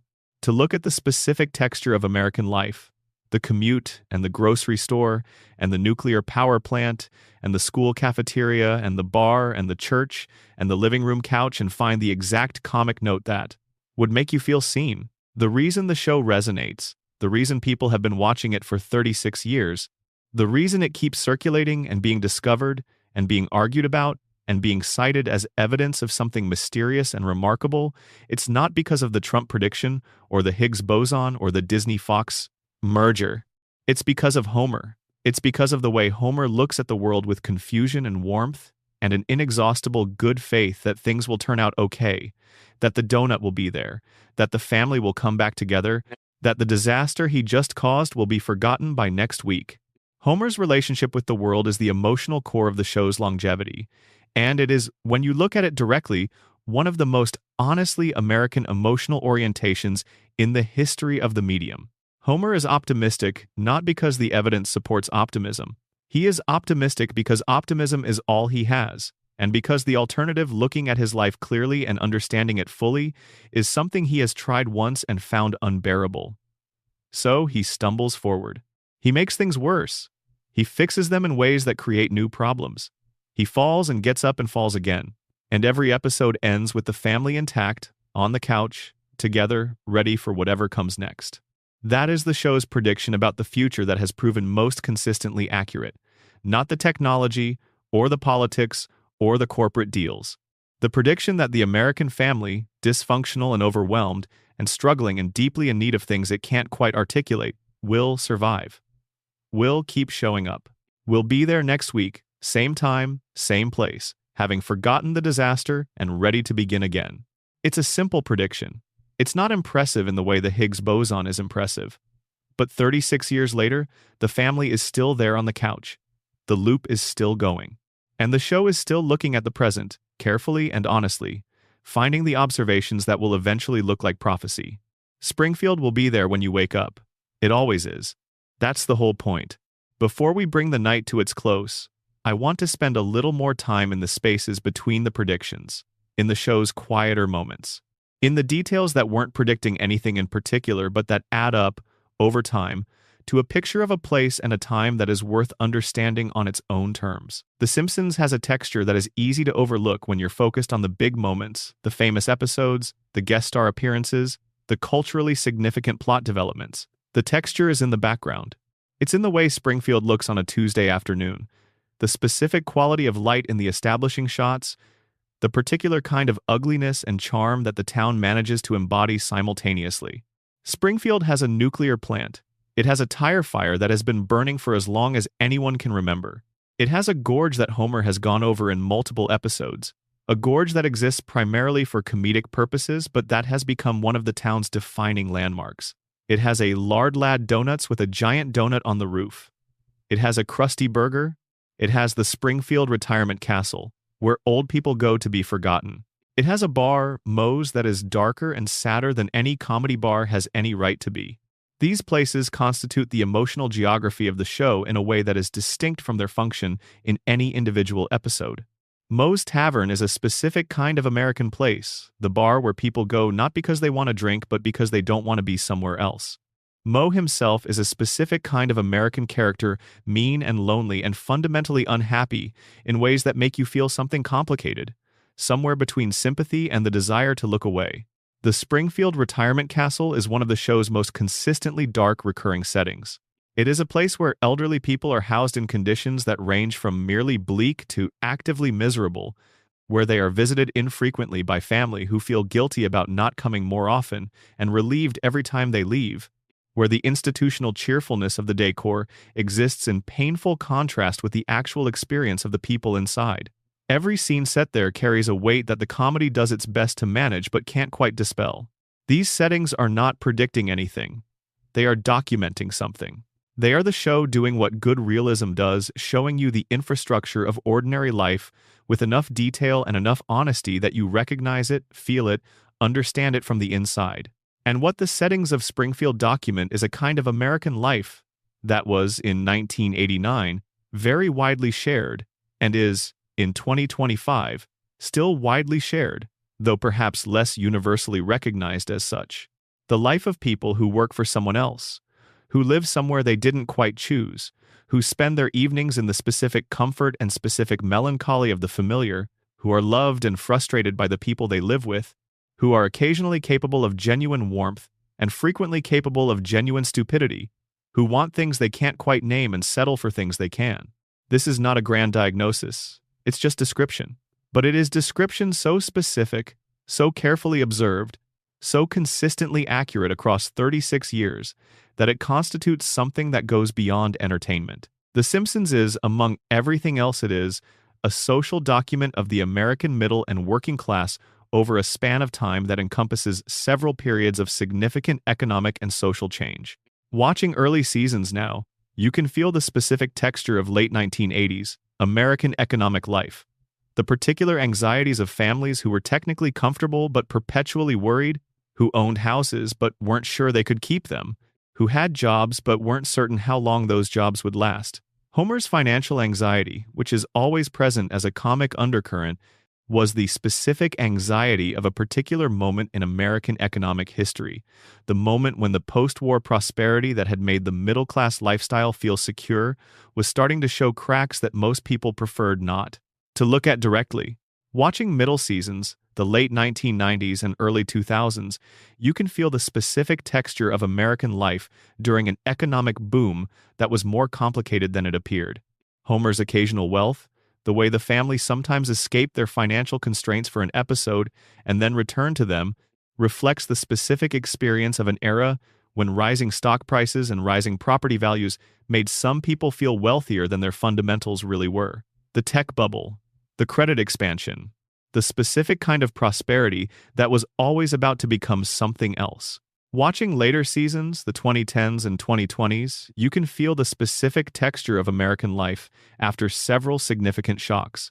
In a world that has become more confusing and less navigable, where Homer seems less like a stable representation of a recognizable type, and more like a man slightly unmoored, slightly out of step, with a world that has changed faster than he has. This longitudinal quality, the way the show has aged in real time, the way its representation of American life has evolved as American life has evolved, is one of its most unusual characteristics as a cultural object. Most television shows age into period pieces. They become documents of the specific moment of their creation and stop being about the present. The Simpsons, because of its floating timeline, because it is always now, ages differently. The early episodes are period pieces and also still contemporary, because the characters haven't changed but the world around them has been updated, and the tension between the unchanging characters and the changing world produces a kind of temporal vertigo that is specific to this show. Homer was 40 years old in 1989, which means he was born around 1949. Homer is still roughly 40 years old in 2025, which means he was born around 1985, in the middle of the pop culture era that saw the rise of MTV and the Reagan administration and the specific kind of American adolescence that was shaped by those things. These are different people living in the same character, and the show has navigated that impossible arithmetic by essentially never resolving it by holding both Homers simultaneously, by allowing the backstory to shift to fit the present while the character remains the same. It is a strange way to maintain a character, and it produces a character who is, in some sense, every American of approximately middle age simultaneously. Homer doesn't have a fixed generational identity. He is always the age of your parents, whatever age your parents are. He was born whenever people his age were born, and the cultural touchstones of his youth are whatever cultural touchstones people his age would have. This makes him, paradoxically, more universal than a character with a fixed history would be. The prediction phenomenon benefits from this universality. Because Homer is everyone, the show's observations about Homer's world tend to be observations about everyone's world. And observations about everyone's world, made with enough intelligence and enough honesty, will tend to stay relevant as the world changes. Let me spend a few minutes on something that is directly connected to the prediction phenomenon, but that doesn't often get discussed in that context. The show's relationship with the passage of time itself. There is a melancholy in The Simpsons that sits just below the comedy, in a way that becomes more visible the longer the show runs. It's the melancholy of a show that depicts the passage of time without allowing its characters to experience it. Every season, the cultural references update. The technology in the background updates. The specific anxieties the characters face update to match the specific anxieties of the contemporary moment. But Bart is still 10, Lisa is still 8, Maggie is still 1. Homer and Marge are still in their mid-30s. The passage of time that the show cannot help but register because it is always contemporary, because it is always now, is invisible to the characters who live inside it. This creates a specific emotional effect that is unlike anything else in television. Watching the show for long enough, you become aware of time passing in a way that the characters cannot be. You carry the memory of episodes from 30 years ago. You know that Homer once chose stupidity over intelligence, that Marge once nearly left, that Bart once failed his grade, that Lisa once fell in love. And you carry all of this while watching a new episode in which none of it happened, in which the family wakes up without the weight of their own history, in which the world has been reset to whatever it needs to be for the joke to work. This is the show's deepest relationship with time. It contains time without being changed by it. The characters are preserved. The archive of observation grows, and the gap between the character's eternal present and the viewer's accumulated past widens with every year that passes. The predictions are part of that gap. The show made an observation in 1998. The observation turned out to be about something that happened in 2019. The viewer who watched the 1998 episode and the 2019 event has both in their memory, held together in a way that feels like it means something. And it does mean something. It means that the observation was accurate, that the show was paying attention, that the archive is richer than any single episode suggests. But it also means something quieter and stranger. It means that you have been watching the same show for long enough for its predictions to come true. That is a specific experience of time, the experience of duration, of having been present for enough of the trajectory that you can see the curve. The show gave you that experience by running long enough. And the experience is, if you let yourself feel it, slightly astonishing. You've been watching this show long enough for it to predict things. Or you're young enough to be discovering, in a new-to-you archive, that things were seen before they arrived. Either way, you're holding the past and present of the same ongoing observation in your hands at once, and the feeling that produces is something that only a show of this kind running this long, observing this carefully, remaining always contemporary could produce. Let's wind down now. Let the pace slow a little more. Let Springfield settle back into the comfortable background hum that it lives in most of the time, when nothing is being predicted and no episode-length crisis is unfolding when it's just the town, the plant on the horizon, the smell of donuts from somewhere, the sound of Bart doing something inadvisable in the distance.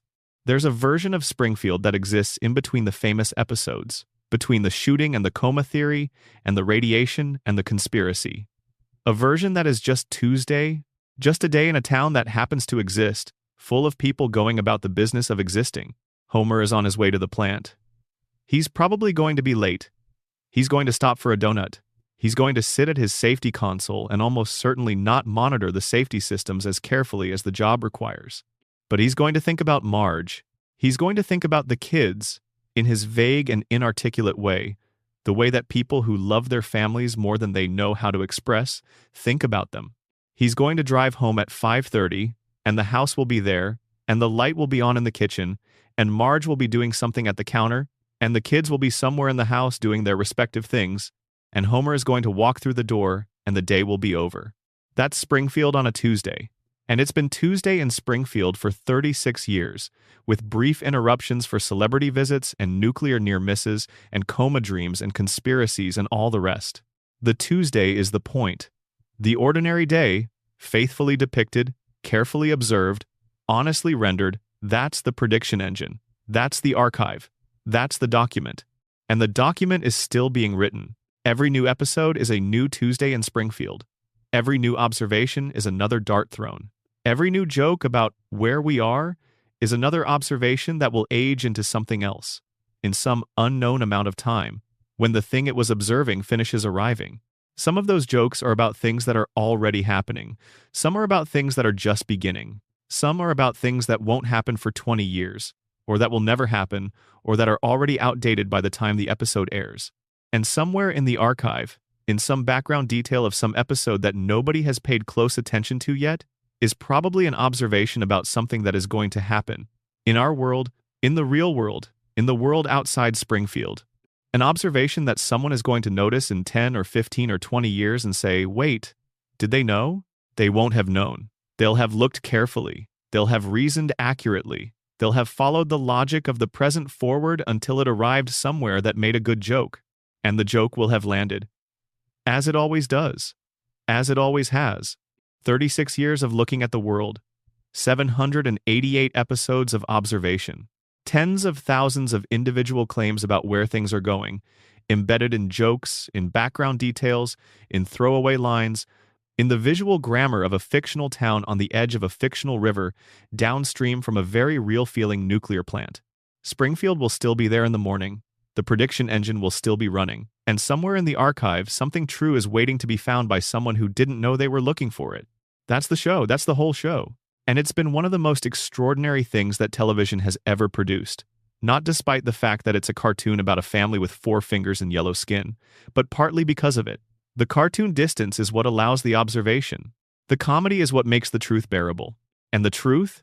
When you find it, when you go back to an episode you've seen a dozen times and find the detail you missed, the background equation, the newspaper headline, the visual joke that turned out not to be a joke at all, that truth is a small, precise, lovely thing, a dart that hit something it was aimed at 30 years later in the dark. Springfield is still there. It always will be. There is a way of telling the Simpsons prediction story that focuses almost entirely on the predictions themselves, the specific moments, the specific correspondences, the striking details, and there is another way of telling it that focuses on the people who made it possible. The writers, the room, the specific culture of a specific television production that somehow became the most accurately predictive entertainment property in the history of the medium. That second version of the story is, I think, ultimately the more interesting and more true one, because the predictions didn't come from the air. They came from people.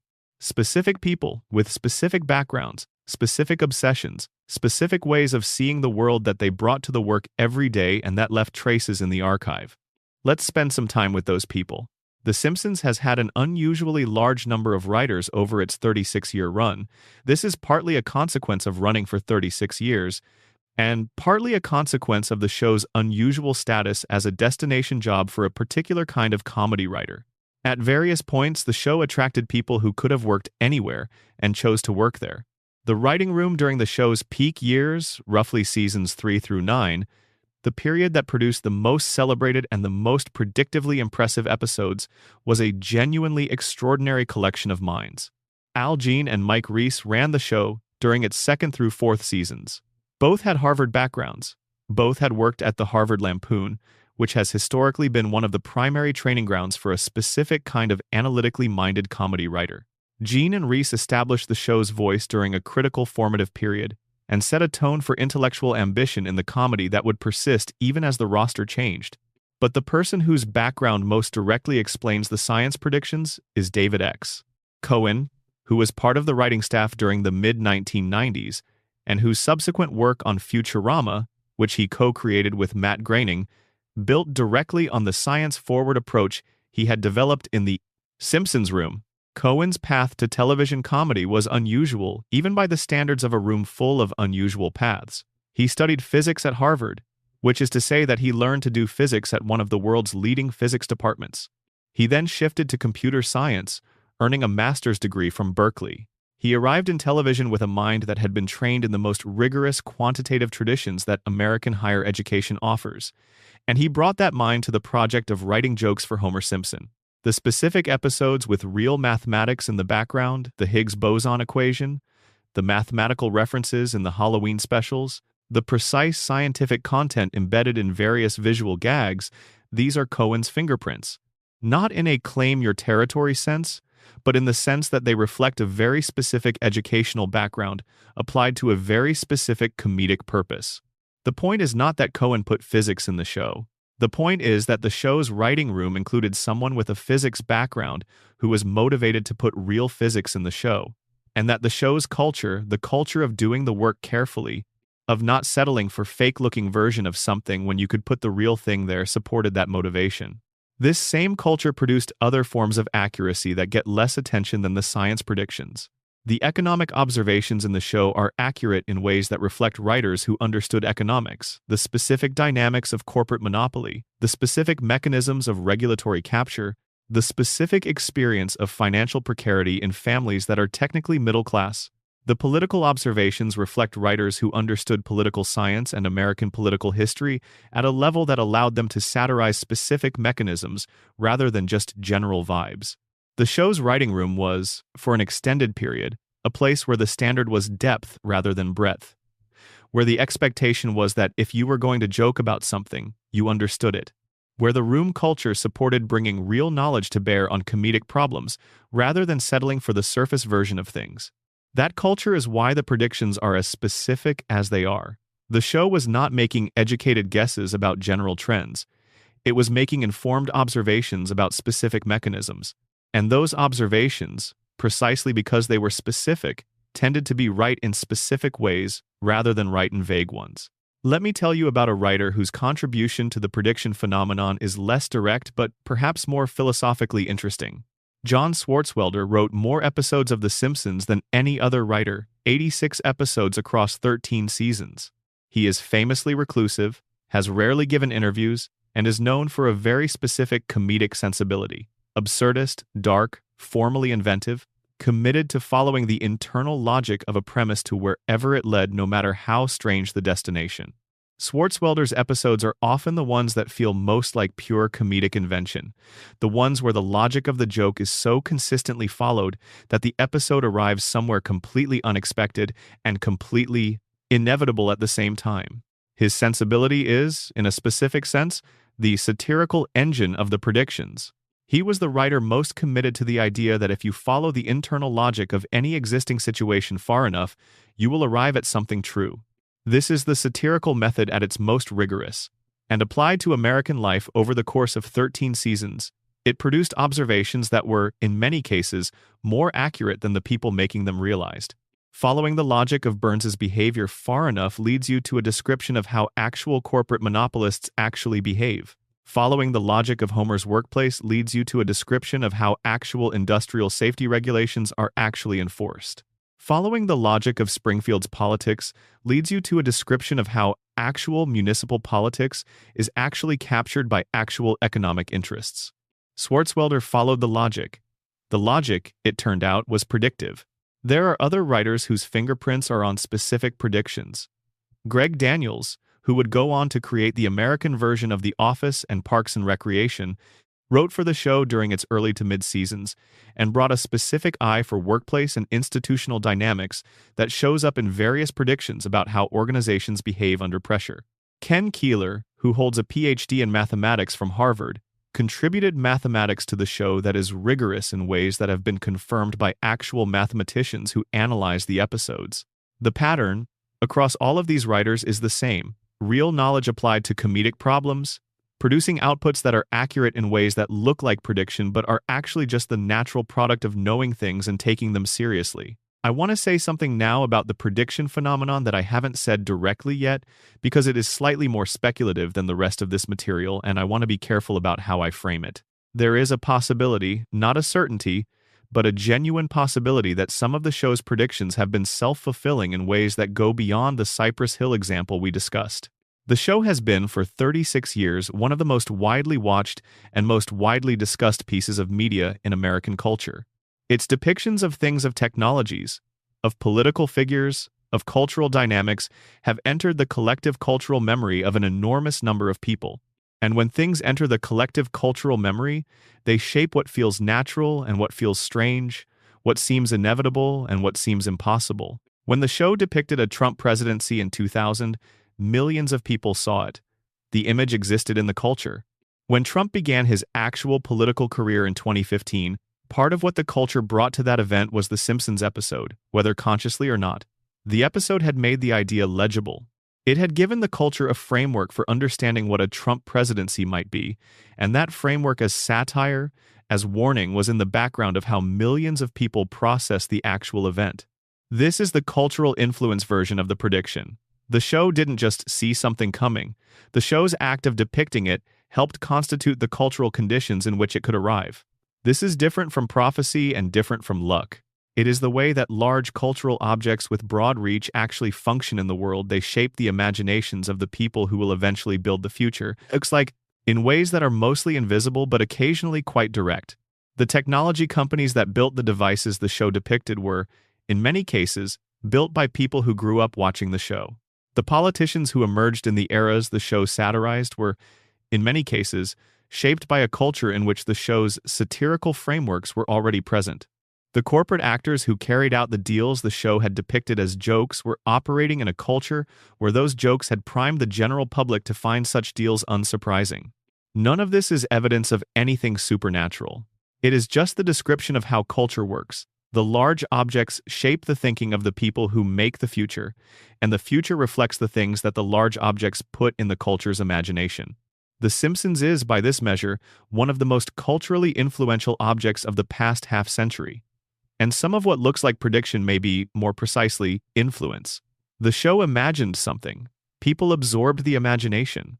People built or did or experienced the thing. And then the thing existed in the world alongside the original imagination, creating the appearance of prophecy when what had actually happened was culture. This doesn't diminish the show's achievement. If anything, it enlarges it. A show that can influence the course of events by putting ideas into the culture's imagination is doing something more significant than a show that simply predicts events. Prediction is passive, influence is active.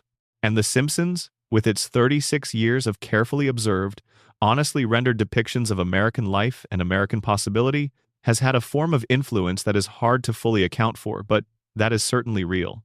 The prediction phenomenon is the visible face of that influence. The moments where the correspondence between the show's imagination and the actual event is close enough to notice. But behind those moments is the deeper reality of a piece of culture that has been shaping imaginations and expectations and frameworks for understanding the world for as long as most of its audience can remember. We have been in Springfield for a long time tonight. We've walked through its neighborhoods, examined its institutions, watched its residents navigate their peculiar and specifically American lives. We've found, in the archive of its 36 years of careful observation, a record of anticipations and predictions, and self-fulfilling imaginings that constitutes one of the most remarkable things that television has ever produced. And the show continues. New episodes are being made, new observations are being embedded in new jokes, new background details are being carefully chosen by writers who may or may not be aware that they are choosing details that will age into something significant. New throwaway lines are being written that will be, in 10 or 20 years, the things people clip and share and ask how did they know. They knew because they looked, because they followed the logic, because they brought genuine knowledge and genuine care to the project of depicting a fictional town that was always, somehow, more real than it had any right to be. Springfield is there when you close your eyes. The plant is on the horizon. The donuts are warm. Homer is on his way home. It's been that way for 36 years. It'll be that way a while longer yet. Sleep well. We're deep in the night now, or deep in the morning, depending on where you are and what time it is. The hour when things slow down, when the edges of the day have gone soft, when a story about a cartoon town's relationship with the future feels exactly like the right thing to be listening to. Let me tell you about the long game that The Simpsons has been playing. Most television shows are playing a short game. They're trying to be good this week. They're trying to land this episode. They're trying to maintain audience attention from one commercial break to the next, from one week to the next, from one season to the next. That's a hard game, and it's the game that occupies most of the energy of most of the people making most of the television. The Simpsons is also playing that game, but it's also been playing something else simultaneously, a long game that only becomes visible when you step back far enough to see the whole shape of it. A 36-year project of cultural documentation, observation, and extrapolation that has produced something that no single episode reveals and that only the accumulated archive makes visible. The long game is the prediction phenomenon. But the long game is also more than that.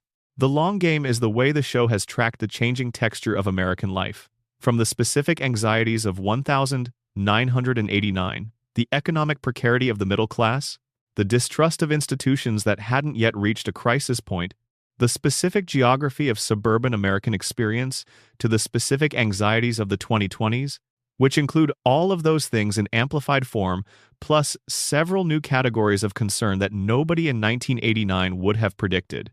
The show has documented, in real time, the following things: the decline of trust in institutions across multiple domains, government, media, medicine, religion, the widening of economic inequality, and the specific experiential texture of that widening, the way it feels from inside rather than how it looks in data, the acceleration of technological change, and the specific human experiences of disorientation and adaptation that follow from that acceleration. The evolution of celebrity culture from something that existed on television screens and in magazines to something that pervades every screen and that now constitutes a kind of ambient medium in which public life is conducted. None of these things are recorded explicitly in any single episode. They are recorded in the cumulative archive, in the way the show has changed over time, in the things it has chosen to satirize in different decades, in the specific anxieties of the characters that have evolved as the world around them has evolved, even as the characters themselves have stayed the same age. The long game is the most interesting thing about the show, and it is also the hardest thing to talk about directly because it requires holding the whole archive in mind simultaneously, something that no individual viewer can do and that the show has never tried to make easy. But here, in the small hours, with the show's 36 years of observation as the context for everything we've been discussing, I want to try. The thing that the long game reveals is that the show's predictions are not random. They are not the result of throwing enough darts to hit some things by chance. They cluster. They concentrate in particular domains: technology, politics, corporate power, environmental impact, and they share a common logic that connects them. That common logic is this: the show has always been most accurately predictive when it has been depicting the behavior of concentrated power. When Burns is the subject, when the plant's economic dominance is the subject, When the specific mechanics of how wealth protects itself and perpetuates itself are the subject, the show has been consistently and specifically accurate in ways that the passage of time keeps confirming. And the reason is that the behavior of concentrated power is, in fact, one of the most consistent things in human social life. The mechanisms by which wealth protects itself have not changed fundamentally in thousands of years. The ways in which economic power shapes political power, which in turn shapes regulatory power, which in turn shapes who bears the costs of industrial activity and who captures the benefits. These relationships have a deep structural logic that is more or less constant, regardless of the specific technologies or specific companies or specific political figures involved.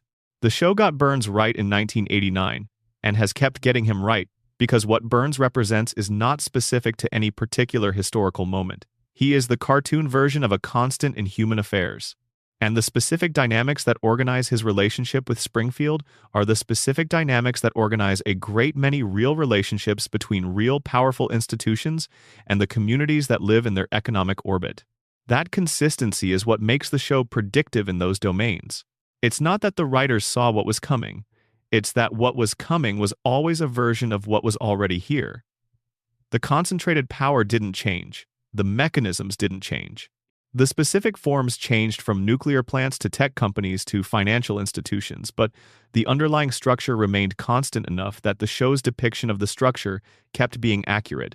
Now let me tell you about something that I've been building toward throughout this entire script and that I want to articulate clearly before we close. The Simpsons predictions conversation is usually framed as a question about the show's relationship with the future. Did it see what was coming? How did it know? But I think the more interesting frame is a question about the show's relationship with the present. What did the show understand about the present that most cultural products don't understand? The answer, I think, is that the show understood that the present is never just the present. The present is always already becoming something else. It contains the seeds of what follows it, and those seeds are visible to anyone who looks carefully enough at the mechanisms, at the incentives, at the power structures, at the human tendencies that these structures exploit and reinforce. Most cultural products look at the present as a static thing, a moment to be captured, preserved, made into art and entertainment that represents what was. The Simpsons looked at the present as a dynamic thing, as a process, as a set of forces moving in directions that could be followed forward, as the current state of a trajectory that had a past and would have a future. That dynamic understanding of the present is what makes the show predictive. Not because it predicted it was just observing, but because observation, carried out with intelligence and honesty and sustained attention over a very long period of time, produces a record that looks, in retrospect, like foreknowledge. And here is the thing about that record that I want to leave you with. The record is still accumulating. Every episode that is made is another observation. Every joke about the contemporary present is another dart thrown. Every satirical extrapolation of an existing trend is another potential future match waiting to be recognized. The show that began in 1989 and is still running in 2025 is still looking at the world, still following the logic, still putting real mathematics in the background of Homer's jokes, still depicting the mechanisms of concentrated power with uncomfortable accuracy, still embedding observations about the present in jokes that will age into something else. Somewhere in the episodes that are airing right now, there are the predictions of 2035 or 2040, or some year further still when the thing that is just beginning to be visible in the current present has finally fully arrived.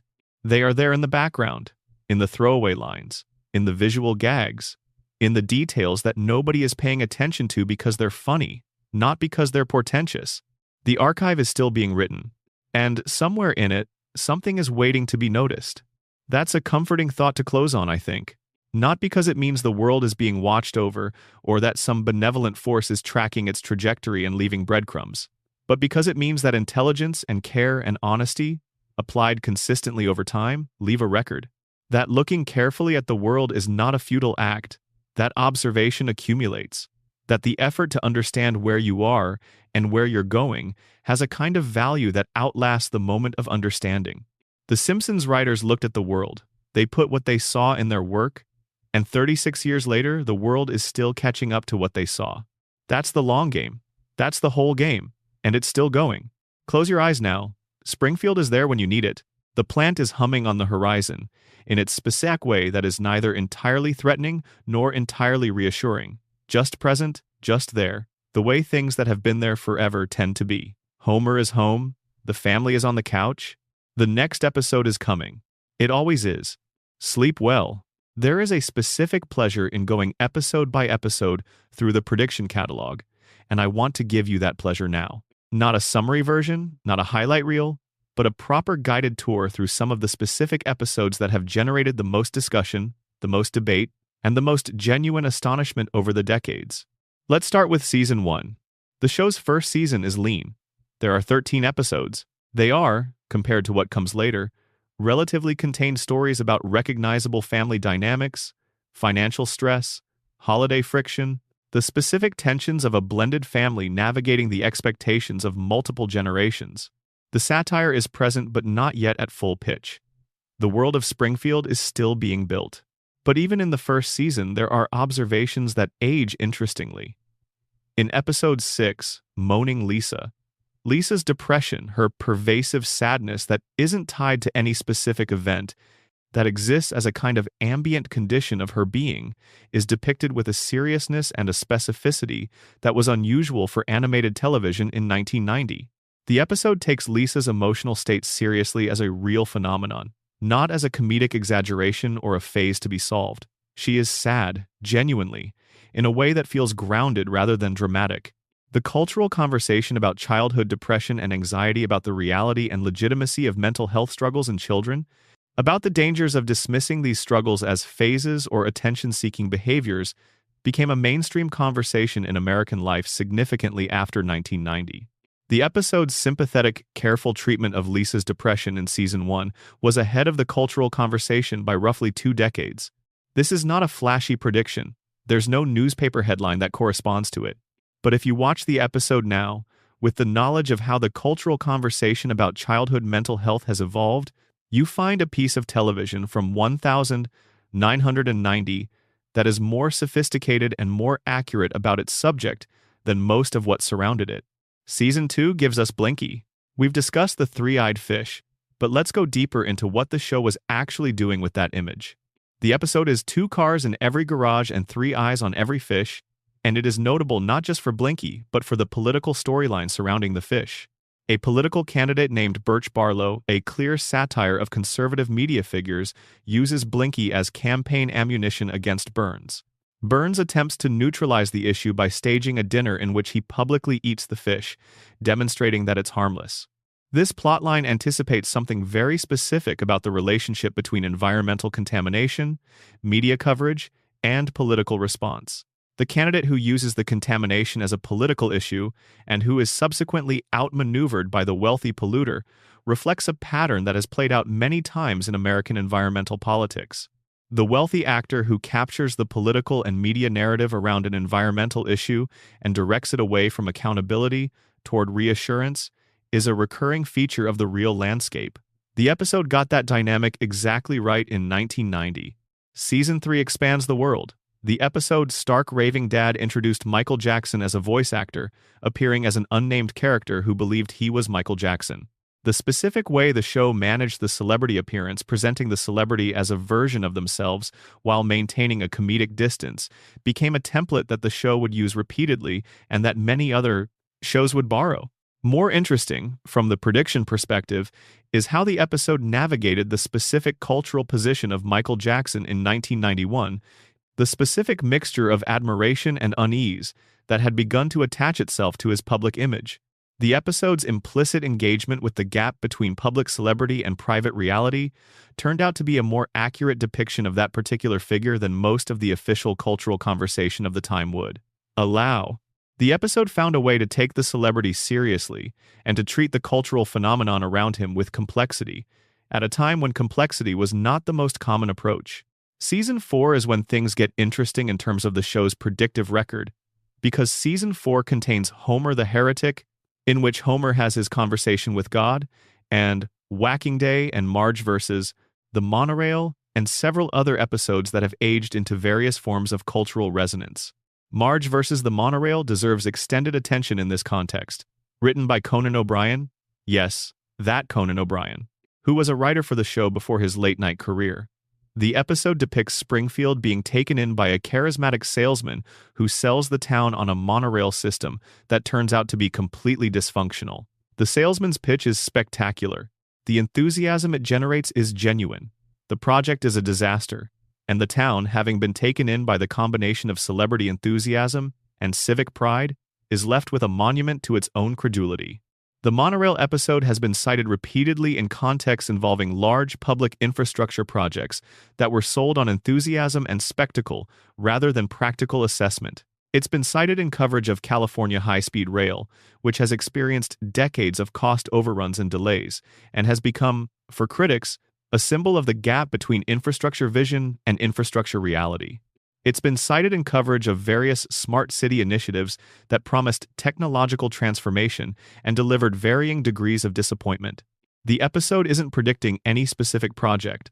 It's depicting the mechanism, the way that civic enthusiasm, combined with charismatic salesmanship and the desire to seem forward-looking, can override practical judgment. That mechanism has proven extremely durable in the real world. Conan O'Brien wrote a great episode. He also wrote a durable critique of a very human failure mode that American infrastructure planning has exhibited consistently. Season 5 contains Homer Goes to College, which is about Homer's experience at university, and Rosebud, which is about Burns's childhood teddy bear and the extraordinary lengths to which he will go to recover it.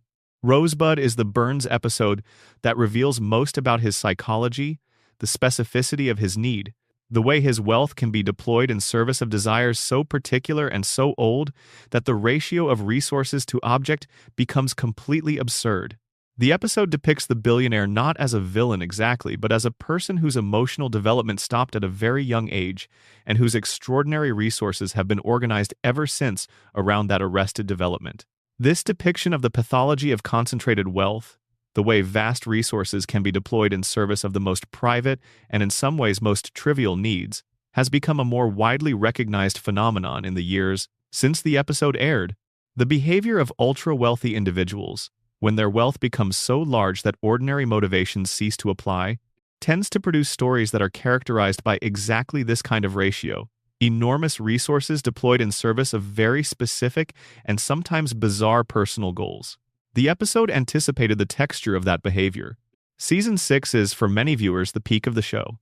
Bart of Darkness, Lisa's Rival, another Simpsons clip show, Itchy and Scratchy Land, Sideshow Bob Roberts, Treehouse of Horror V, Bart's Girlfriend, Lisa on Ice, Homer, Badman, Grandpa vs.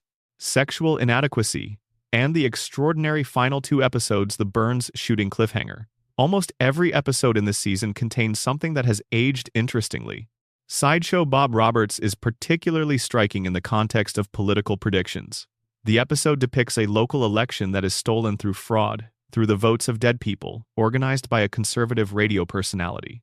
It's a clear satire of specific Republican electoral strategies from the early 1990s, and it depicts the specific mechanisms of electoral manipulation, the dead voters, the organized suppression of opposition votes, the way media personalities can function as political operators with a specificity that feels uncomfortably contemporary to anyone who has followed American election controversies in the 2000s and 2010s and 2020s. The episode doesn't predict any specific election fraud incident, but the mechanisms it depicts, the specific playbook for how to steal an election and maintain plausible deniability about having done so, have appeared in real political controversies with enough regularity that the episode has circulated repeatedly as a reference point. Homer Badman is about the way media and social pressure can destroy a person through a distorted narrative that spreads faster than the truth. Homer is accused of sexual harassment based on a misunderstanding. The accusation is amplified by a television show that presents a simplified and sensationalized version of the story. The public response is immediate and overwhelming.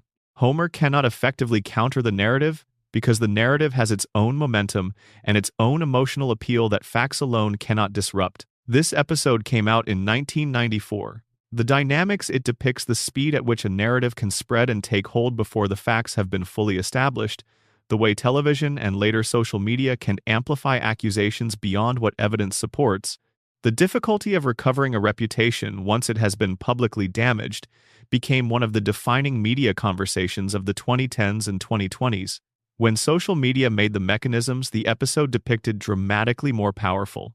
The episode anticipated the dynamics of what would later be called cancel culture, in the specific sense of a media environment where narratives spread faster than corrections, and where the accused has limited recourse against a simplified version of events that has already been emotionally processed by a large audience.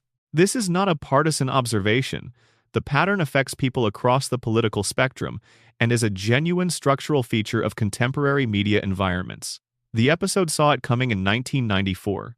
Season 7 is the season of Mother Simpson, which we've discussed, and King Size Homer, and Team Homer, and the Burns shooting resolution.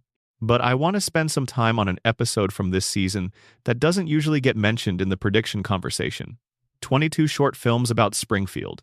This episode is formally innovative. It's a collection of short vignettes about various Springfield residents, building toward an interconnected climax. It's notable for several things, but in the context of tonight's discussion, the most interesting detail is how it depicts the interconnected nature of daily life in the town. The way that seemingly unrelated events connect and cascade. The way that ordinary people's ordinary choices have ordinary consequences that ripple into each other in ways that nobody predicted and nobody planned. This is a depiction of what complexity theorists and systems thinkers call emergence. The way that complex systems produce outcomes that weren't predicted from any individual component, but that follow inevitably from the interactions between them. The episode depicts emergence in the context of a small town's daily life, using comedy to illuminate the underlying pattern. And the pattern, as it turns out, describes extremely well how modern network systems, social networks, supply chains, epidemics, financial markets actually behave. The episode isn't predicting anything specific, but it's demonstrating a way of seeing the world as a set of interconnected systems whose interactions produce unpredictable aggregate outcomes that has become one of the dominant analytical frameworks for understanding complex problems in the 21st century. Let's jump to Season 9, which contains The Principal and the Pauper, the Armin Tamzarian episode that we discussed in the transcripts framework, about Springfield's collective decision to accept a lie as truth and exile the person who told the truth. We've engaged with that episode's meaning extensively, but in the context of the predictions conversation, it's worth noting one specific thing. The episode depicts a legal mechanism, a judge issuing a formal decree that a fiction should be treated as fact that, while fictional, reflects something real about the relationship between legal authority and factual accuracy. Courts do sometimes have to make decisions about contested identities, contested histories, contested claims about who someone is and what they did. The legal system has to adjudicate between competing versions of events. And the episode's depiction of a judge choosing social stability over factual accuracy, choosing the comfortable lie over the uncomfortable truth, because the uncomfortable truth would be more destabilizing, reflects a genuine tension in how legal systems handle cases where the truth and social order are in conflict. This isn't a specific prediction, but it's a sophisticated observation about the relationship between truth, legal authority, and social stability that has remained relevant through multiple decades of controversy about how courts and legal systems handle contested realities. Season 10 begins the period that many fans identify as the show's decline, the point at which the plots became more outlandish, the characters less grounded, the comedy less rooted in recognizable human experience.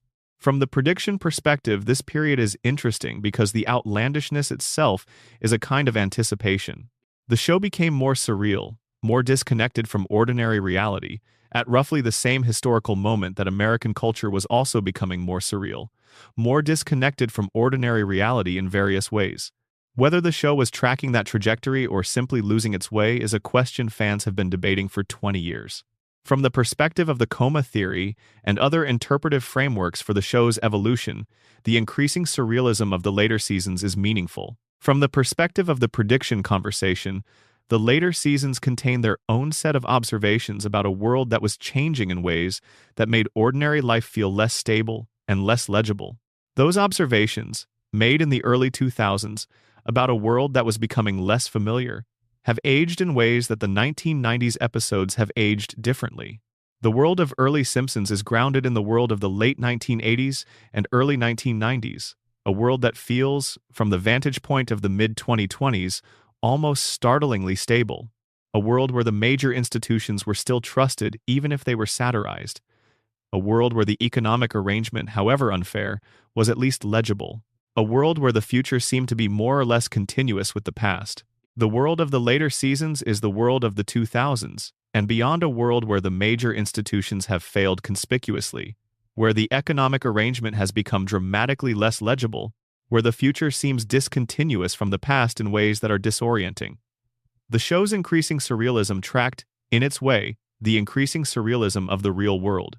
And now, in the 2020s, the real world has caught up to Springfield in ways that nobody in 1989 would have predicted. The specific kind of American political and social surrealism that the later seasons depicted as exaggeration is now, routinely, the news. The episodes that felt like the show losing its grip on reality were, in some cases, the show accurately depicting a world that was beginning to lose its grip on itself. That's the guided tour. 35 seasons in a single section, with specific episodes and specific details, and specific explanations for why each one has aged the way it has. Some have aged into prophecy. Some have aged into documentation. Some have aged into warnings that weren't heeded. And some have aged into something else, entirely reminders of what we thought the future would look like, before the actual future arrived and turned out to be different. The archive is always richer than any summary of it. If you haven't revisited the early seasons recently, they reward the revisit. The jokes you remember are still there. And behind the jokes, visible now in a way they weren't when the episodes first aired, are the observations that the world has been slowly validating for 36 years. The Simpsons is, fundamentally, an American show. Its setting is American, its concerns are American. Its satirical targets are primarily American institutions, American culture, American politics, American economics. Homer Simpson is not just a generic working man. He is a specifically American working man, embedded in the specific texture of late 23rd century American domestic life, shaped by the specific promises and specific failures of the American middle-class experience. But the show has occasionally looked beyond its borders, and some of its observations about the rest of the world have aged in ways that are, if anything, more striking than its domestic predictions, because the show was looking at foreign contexts from the outside without the benefit of insider knowledge, relying on general observation and analytical extrapolation, and still managed to get things right with uncomfortable frequency. Let's start with Europe, because several European predictions deserve extended attention. The show's treatment of European institutions, particularly the European Union, and the specific project of European political integration, has been consistent and revealing across multiple episodes. In various episodes from the mid-1990s through the 2000s, the show depicted European integration as an ongoing process with deep structural tensions between national identity and supranational governance, between the economic logic of shared markets and the political reality of distinct electorates who hadn't been fully consulted about the project's ultimate direction. These tensions were visible to observers in the 1990s and 2000s, but the specific predictions about how they would manifest were not obvious. The show depicted scenarios in which the tensions produced political crises rather than smooth resolution, in which the gap between elite support for integration and popular ambivalence turned out to be more consequential than the project's architects had accounted for. The Brexit referendum in 2016, the United Kingdom's decision to leave the European Union, was the most dramatic manifestation of these tensions. It was an outcome that most analysts and most institutions had not predicted with confidence. It happened, and it revealed a depth of public ambivalence about the European project that the official narrative of European integration had systematically underplayed. The show had been depicting that ambivalence in comedic form for years. Not as a specific prediction about the UK, the show's engagement with British culture was too comedic and too superficial to constitute genuine political analysis, but as a general observation about the structural tensions in the European project, tensions that the show recognized as real and serious even when the mainstream political and media conversation was treating them as manageable. Now let's look at what the show did with Japan, because the Japanese predictions are some of the most interesting and least discussed. Japan has appeared in The Simpsons numerous times. typically in the context of technology as a source of consumer electronics, as an exemplar of a certain kind of corporate culture, as a country that was understood in American popular imagination of the 1990s as simultaneously very foreign and very modern. The show engaged with that cultural positioning in ways that were sometimes reductive, but sometimes genuinely sophisticated. In a 2000 episode involving Homer going to Japan for a sumo tournament, the show depicted aspects of Japanese corporate culture and consumer society with a specificity that reflected genuine research. The episode was made during a period when Japan's lost decade, the prolonged economic stagnation that followed the collapse of the Japanese asset price bubble in the early 1990s, was already well underway, though it hadn't yet been named and analyzed in the ways it would be later. The show's depiction of certain aspects of Japanese economic and social life in 2000 reflected the specific tensions of that period. The gap between Japan's technological sophistication and its economic stagnation, the specific cultural dynamics of a society navigating the difference between its global reputation and its domestic reality. These are things that required genuine understanding of the Japanese context to depict with any accuracy, and the episode suggests that the writers had done at least some of that work. The longer-term Japanese economic story, the specific form of stagnation that Japan's economy has exhibited for 30 years, characterized by low growth, low inflation, high debt, and a demographic trajectory that most developed economies are now beginning to share, has become one of the most closely studied case studies in international economics. Japan's economic experience has been cited repeatedly as a potential model for what other developed economies might face as their populations age and their growth rates slow. The show didn't predict any of this specifically, but its engagement with Japanese society during the period when Japan's specific economic challenges were just beginning to be fully understood reflects the kind of careful observation that the show brought to its international subjects at its best. Let's talk about the Middle East predictions, because these are the most sensitive and require the most careful treatment. The Simpsons has engaged with the Middle East in various episodes, typically with the specific mixture of comedy and awkwardness that American popular culture has historically brought to that region. Some of those engagements are embarrassing in retrospect. Some are more interesting. In a 1991 episode airing shortly before and during the Gulf War, the show depicted American attitudes toward military conflict with a specificity and a honesty that was unusual for primetime entertainment at the time. The specific mixture of enthusiasm, confusion, patriotic performance, and actual ignorance about the nature and stakes of the conflict that the show depicted was a more accurate picture of American public opinion during the Gulf War than most official coverage offered. The show observed that most Americans supporting the Gulf War knew very little about the Gulf region, about the specific political dynamics that had produced the conflict, or about what the conflict's likely consequences would be. This observation was accurate. The specific form of patriotic enthusiasm that existed without accompanying knowledge was a feature of American political culture that the show depicted with precision, at a moment when depicting it that way required some courage. The pattern, it identified the deployment of patriotic feeling as a substitute for understanding in the context of military conflict, recurred in American political culture in 2001 and 2003 in forms that were more dramatic and more consequential than anything the 1991 Gulf War had produced. The show had identified the pattern early. Let's move to China, which has appeared in the show in various ways over the years. In multiple episodes from the early 2000s through the 2010s, China appears as a source of manufactured goods, as a rising economic power, and as a country whose relationship with the United States is characterized by economic interdependence and political tension simultaneously.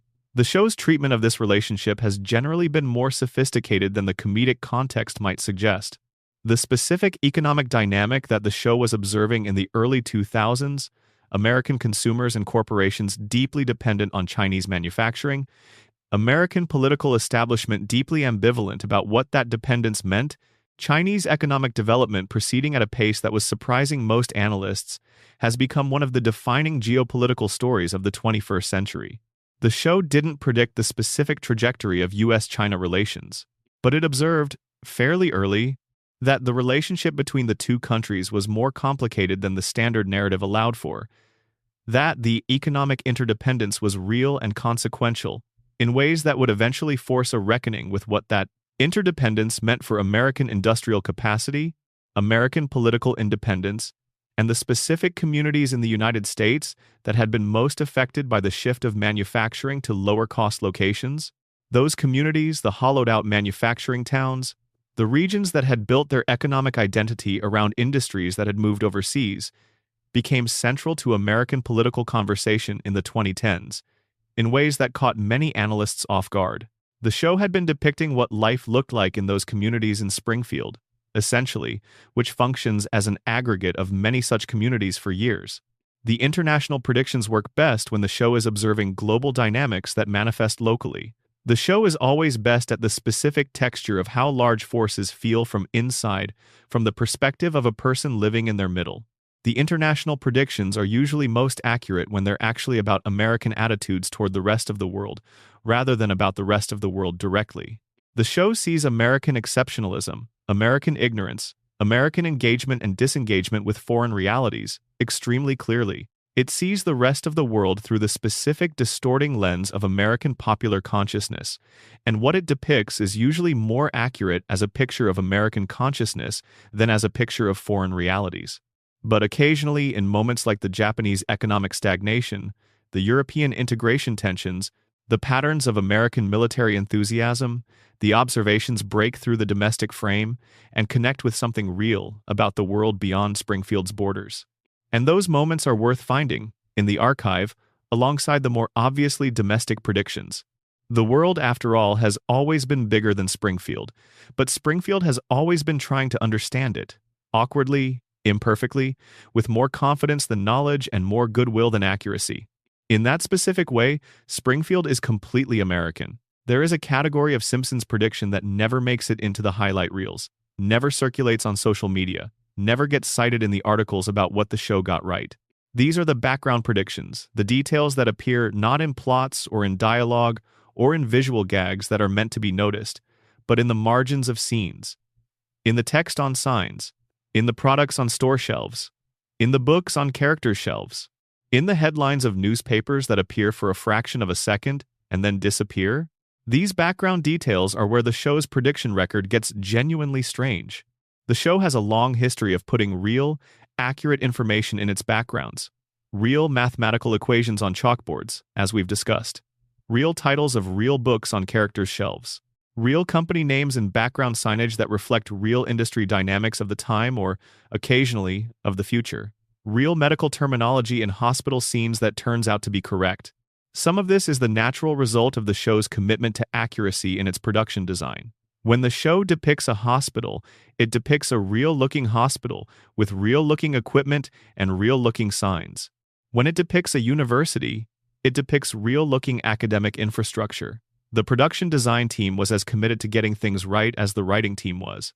And getting things right sometimes meant depicting real things, the names of real companies, the text of real regulations, the details of real institutional design that then aged into accuracy in different ways. Let me give you a specific example from the medical context. In a 1996 episode set in a hospital, there is background signage that references specific medical procedures and specific pharmaceutical compounds. The signage is intended to make the hospital setting feel authentic, not to make any particular point about medicine. But several of the pharmaceutical references in that episode's specific drug names, specific procedural terms turn out to describe compounds and procedures that were either just entering clinical use in 1996 or that would become significant in the following decade. This is not the show predicting medical developments. This is the show's production design team doing research that required them to know what was currently being developed in pharmaceutical research, and putting that research in the background of a scene to make it feel real. But the consequence is that the background of a hospital scene from 1996 reads, in retrospect, as a tour through the leading edge of pharmaceutical development of that era. Similar patterns appear in backgrounds involving technology. In episodes set in offices or research facilities, the backgrounds often contain accurate depictions of computing hardware that was cutting edge at the time of production hardware that has since become obsolete, but that was described with a fidelity to its actual specifications and design that required real research. The show wasn't just drawing a computer. It was drawing the specific kind of computer that a specific kind of facility would have had in the specific year the episode was set. That specificity, that commitment to accuracy in the details that nobody was supposed to notice, is part of what makes the show's prediction record as rich as it is. The background details were not casual choices. They were researched. And research that is accurate about the present tends to age into accuracy about the near future. There is another category of background prediction that is harder to discuss but equally interesting. The books and periodicals that appear in the backgrounds of scenes set in characters' homes. Homer's home has a specific relationship with books. Books appear occasionally in the background of living room and kitchen scenes, on shelves or on tables, and the show has consistently used those background books to reflect specific aspects of the character's intellectual life, or lack thereof, in Homer's case or the cultural moment of the episode. In some cases, the books that appear in the background of scenes are real books that were published around the time of the episode. In one episode from the early 2000s, a book visible in the background of a scene involving Lisa Simpson turned out to be a real book, one that had been recently published and that dealt with a subject connected to the episode's themes. The book was not a prop created for the episode. It was a real book that someone on the production team had included as a background detail. And the book, over the years since the episode aired, has become increasingly cited in academic and public conversations about the subject it addressed, to the point where its appearance in the background of that Simpsons episode has been noted by people who research the show's relationship with intellectual culture. This is a very specific and a very small example, but it points towards something broader about the way the show engaged with intellectual culture, not just as a backdrop, not just as a source of jokes, but as a living context that the show was genuinely immersed in and genuinely reflecting. The books in the background were not random, they were specific, and the specificity sometimes turned out to be meaningful. Let me tell you about some background predictions from the economic sphere, because these are the ones that are hardest to see in real time and most striking in retrospect. In a 1999 episode, there are several background signs in a Springfield commercial district that reference businesses and services. Most of these signs are generic, the kind of fictional brand names that production design teams create to populate backgrounds without using real brands or creating potential trademark issues. But a few of the signs in that particular episode referenced specific types of businesses and specific pricing structures that, in 1999, were not yet common, but that would become very common in the following decade.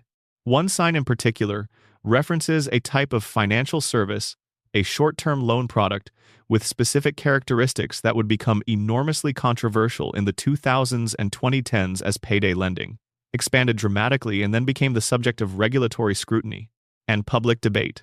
The sign doesn't predict the controversy, it predicts the existence of the product, which in 1999 was emerging, but not yet ubiquitous.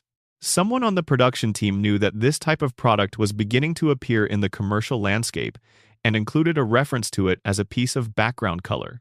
10 years later, that background detail read as a prediction about a product category that had grown from novelty to major industry to regulatory flashpoint.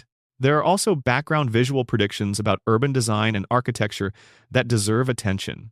In various episodes set in near-future Springfield, the background design includes architectural and urban design features that were theoretical in the 1990s and 2000s, but that have since been built or are being built in various cities. Specific types of mixed-use buildings, specific approaches to transit infrastructure, specific design solutions to urban density challenges.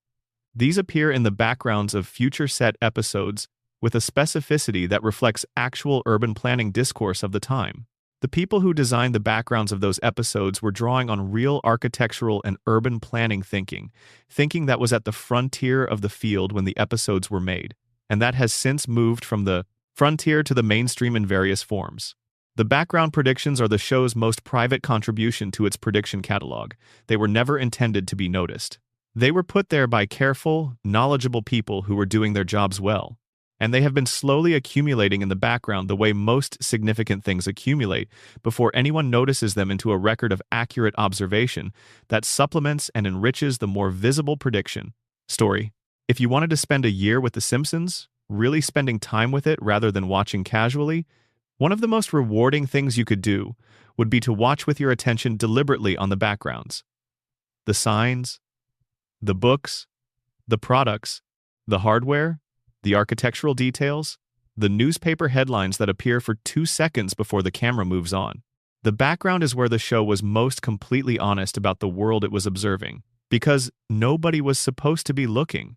We have been in Springfield for a very long time tonight, long enough that the town has started to feel like something more than a setting, more than a fictional construct, more than a cartoon backdrop for the particular flavor of American comedy that The Simpsons pioneered.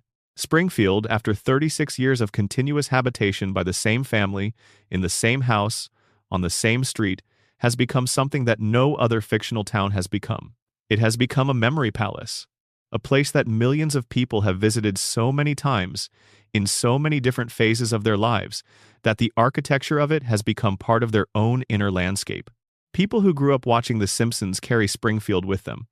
Not just the famous moments, the couch gag, the donut, the strangling, but the texture of the place, the specific green of the nuclear plant, the specific look of the interior of Moe's Tavern, the specific combination of darkness and neon that makes it feel like a place where people go when they have nowhere better to be. The specific light on Evergreen Terrace on a Sunday afternoon when the street is quiet and Homer is in the backyard doing something ill-advised. That texture is one of the most unusual achievements in the history of television. The creation of a place so fully realized, so consistently maintained over such a long span of time, that it exists as a real place in the imaginative geography of a significant portion of the global population. And what does Springfield mean as a place, given everything we've been discussing tonight? Given the radiation theory and the coma theory, and the Armin Tamzarian episode, and the Burns immortality, and the Mona Simpson conspiracy, and the Maggie silence, and the floating timeline, and the predictions, and the unfulfilled predictions, and the background details, and the writers, and the long game? I think Springfield means, at this point, something quite specific and quite important. Springfield is the American town that knows the truth and chooses to live around it. It knows that the plant is poisoning the water. It knows that the billionaire is corrupt. It knows that the principal isn't who he says he is. It knows that nothing ever changes because nobody with the power to change it has any incentive to. And it keeps going. It throws barbecues. It goes to church. It cheers for the isotopes. It drinks at Moe's. It argues about things that don't matter while the things that do matter remain unchanged. It survives catastrophes and resets and begins again. This is what makes Springfield feel true, not the yellow skin or the four fingers or the three-eyed fish. The thing that makes Springfield feel like a real place is that its relationship with difficult truth is completely recognizable. We know this relationship. We live this relationship, in various forms, in our actual communities. We know things that would require significant courage and significant disruption to act on. We manage those things by finding ways to live around them that are comfortable enough and familiar enough that the management feels like normalcy. Springfield is the managed relationship with difficult truth, depicted with enough exaggeration to be funny and enough accuracy to be recognizable. And the predictions, all of them, the technology and the politics and the corporate deals and the environmental anticipations are part of the town's relationship with truth. They are the moments when the difficult truth was visible in the present before it had fully arrived, when someone was looking carefully enough to see it and honest enough to say it, even in the form of a joke, even in the background of a scene about something else entirely. The predictions don't make Springfield a special place. They make it a specific place specific to the American moment, specific to the particular vantage point of observers who were intelligent and educated and committed to looking at what was real rather than what was comfortable. Springfield has been around long enough now that it has started to outlast the specific American moment that produced it. The show that began as a satire of the American family in the late 1980s has persisted through enough American moments. The Clinton years, the post, 9/11 years, the Obama years, the Trump years, the pandemic years, the subsequent years that it has become something different from a period satire. It has become a continuous document, an ongoing record. And in the context of tonight's discussion, that continuous document is perhaps the most valuable thing about it. The predictions are impressive. But the document is essential, because the document tells us, with a consistency and a specificity that no other single cultural object can match, what it has felt like to be an American of a certain kind, not wealthy, not powerful, not exceptional, not specially placed in the span of time between 1000 989, and now. It tells us what the water tasted like when the plant was leaking, for those who knew what the taste meant. It tells us what the job looked like from inside the Sector 7G of the American economy. It tells us what it felt like to love your family intensely and imperfectly, to be exactly capable enough to keep things together, and exactly incompetent enough to keep making them harder than they had to be. It tells us who we were, with more honesty than we were usually willing to admit, and in telling us who we were, it was always telling us something about who we were becoming. That's Springfield. That's the whole show. That's the prediction engine, and the long game, and the archive, and the document, and the memory palace, and the thing that millions of people carry inside them without quite knowing that they carry it. The plant is on the horizon. The lights are on in the house on Evergreen Terrace. The donuts are warm and the beer is cold and nobody has aged a single day. We built this town. We maintain it, and it keeps telling us things we mostly aren't ready to hear, in the gentlest possible voice, with the best possible jokes. 36 years of telling the truth sideways. Springfield, forever. Let me tell you about a specific experience that I think most people who follow this phenomenon have had at least once.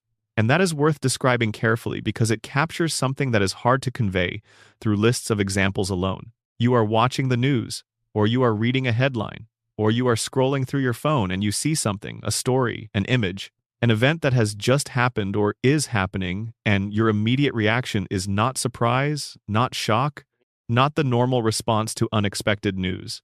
Your immediate reaction is recognition, a sense of having seen this before.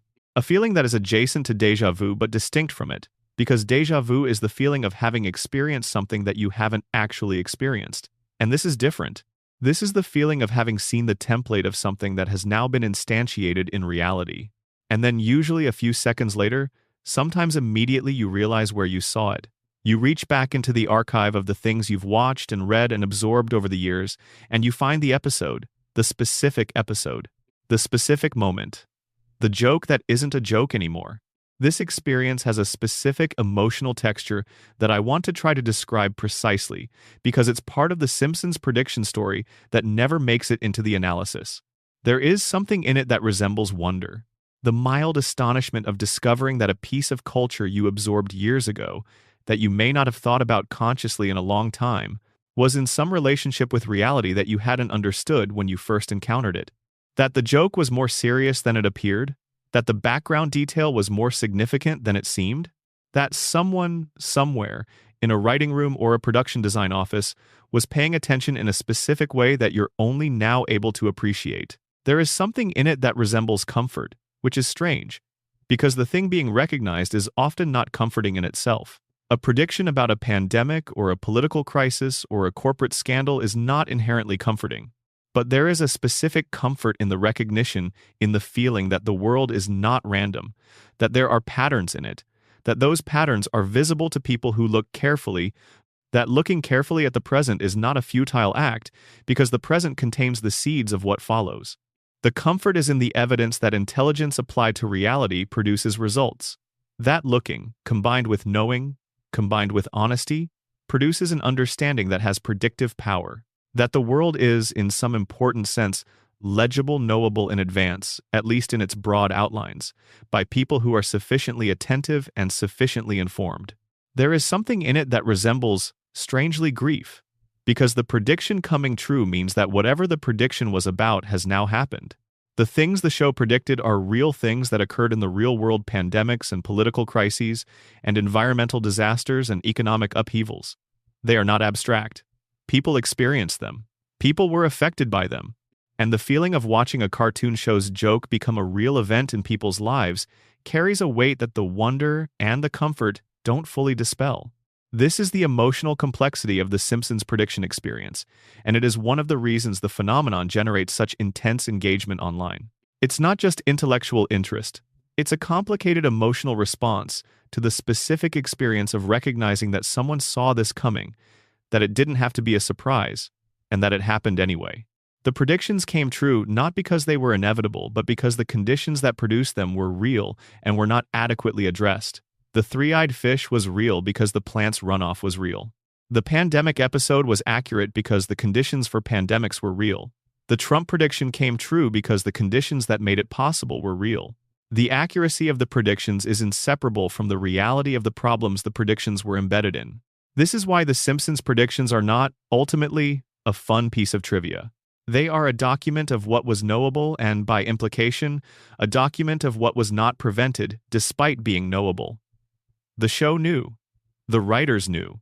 The information was there, in the episodes, in the archive, available to anyone who watched carefully.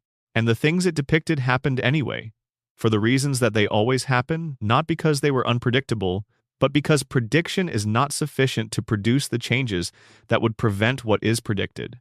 There is a very old tension in the tradition of prophets and seers and storytellers who see what is coming and find that seeing is not enough, that speaking is not enough, that putting the truth into the most entertaining and accessible form that human creativity has produced a cartoon, a joke, a piece of primetime television watched by millions of people is not enough to change the trajectory of what is coming. The Simpsons predictions are the secular version of that very old story. The show saw, the show said, the world happened anyway. And the show kept looking, kept saying, kept putting what it saw into the form of jokes because jokes are what it knew how to make, and because jokes are sometimes the only form that difficult truth can be made to travel in. The experience of a prediction coming true is the experience of recognizing that this has always been the case, that the truth was visible, that someone cared enough to put it in the work, that the work has been sitting in the archive, available to anyone who went back to look, patiently waiting for the world to catch up to it. That patience is the show's deepest quality, and the predictions are its most visible expression. When the next one comes true and there will be a next one, notice the feeling. The wonder, the comfort, the grief, the complicated recognition of something seen in advance by people who were paying attention. Hold that feeling for a moment before you share the screenshot. Because the feeling is the point, not just that the show was right, but that being right means someone was looking, and looking means the world is more knowable than it sometimes feels, and knowable means not random, and not random means that the patterns, if we can see them, might be the beginning of something different from just watching what was seen before come true again. Springfield is still watching. The archive is still accumulating. And somewhere in the next joke, the next background detail, the next throwaway line about the direction of things, is the seed of the next recognition. We'll find it when the world catches up. Or maybe this time, just maybe, we'll find it before. The hour is very late now. Or very early. Again, depending on your position in the world and the arc of your night. The kind of hour when everything slows down and the mind softens and the things that seemed important an hour ago start to feel slightly less urgent, and the things that seemed complicated begin to simplify into their essential shapes. This is when Springfield is most itself. Not in the episodes, not in the plots and the conflicts and the guest stars and the couch gags. In the negative space. In the moment before the episode starts, when the theme music is playing and the camera is sweeping over the town, the nuclear plant cooling towers against the sky, the school bus, the church with its slightly crooked steeple, Bart zooming on his skateboard, Lisa on her bicycle, Marge driving, Maggie in the car seat, Homer in whatever he's just escaped from, running to make it to the couch before the show starts. That opening, which has played more than 788 times across 36 years, is one of the most widely recognized sequences in the history of television. People who haven't watched the show in 20 years can hum the music. People who have never cared about it specifically still carry the melody in some part of their cultural inheritance because the music has been present in the shared cultural atmosphere for longer than they can specifically remember. There's something restful about that ubiquity, about the fact that a particular piece of music, associated with a particular fictional family in a particular fictional town, has been continuous in the world for 36 years. Most things change. Most things end. The Simpsons theme keeps playing. Springfield keeps appearing. The family keeps assembling on the couch. The predictions we've spent tonight discussing are in some ways secondary to that fundamental continuity. The continuity is the primary thing. The show has been there. For 36 years, every week, the show has been there. Not always excellent, not always sharp, not always as good as it was in the middle seasons that defined its reputation and its cultural impact. But there, continuous, present, and in being continuously present, it has done something that very few cultural objects ever do. It has accumulated. It has become more, not by being added to from the outside, but by lasting long enough for the world around it to change in ways that reveal new dimensions of what was already there. The early episodes were good television in 1989. They are also now period documents of a specific moment in American life. And they are also now the seedbed of predictions that took decades to germinate. And they are also now the origin story of characters that millions of people have grown up alongside without the characters aging at all. That multiplicity, the way a single episode can be all of those things simultaneously, depending on when you watch it and what you bring to it, is the show's most extraordinary quality. It is the quality that no amount of individual cleverness or individual prediction making or individual satirical precision could produce on its own. It required time, 36 years of time. Time in which the world changed around Springfield while Springfield stayed the same. Time in which the early observations aged into prescience. Time in which the jokes became documents and the documents became warnings, and the warnings became records of things that happened despite the warnings. Time in which Homer got older on the outside of the screen and not at all on the inside, and the gap between those two processes became one of the stranger experiences in the history of watching television. If you fell asleep sometime during this script, if the voice carried you somewhere quieter, and the predictions and the analysis faded into background sound, that's exactly right. That's what Springfield is for, at a certain hour, not to be parsed, not to be analyzed, just to be there, a familiar place, a constant in the changing world. A family on a couch, preserved in amber since 1989, waiting for you to tune in. Sleep well. Springfield will be there when you wake up. It always is.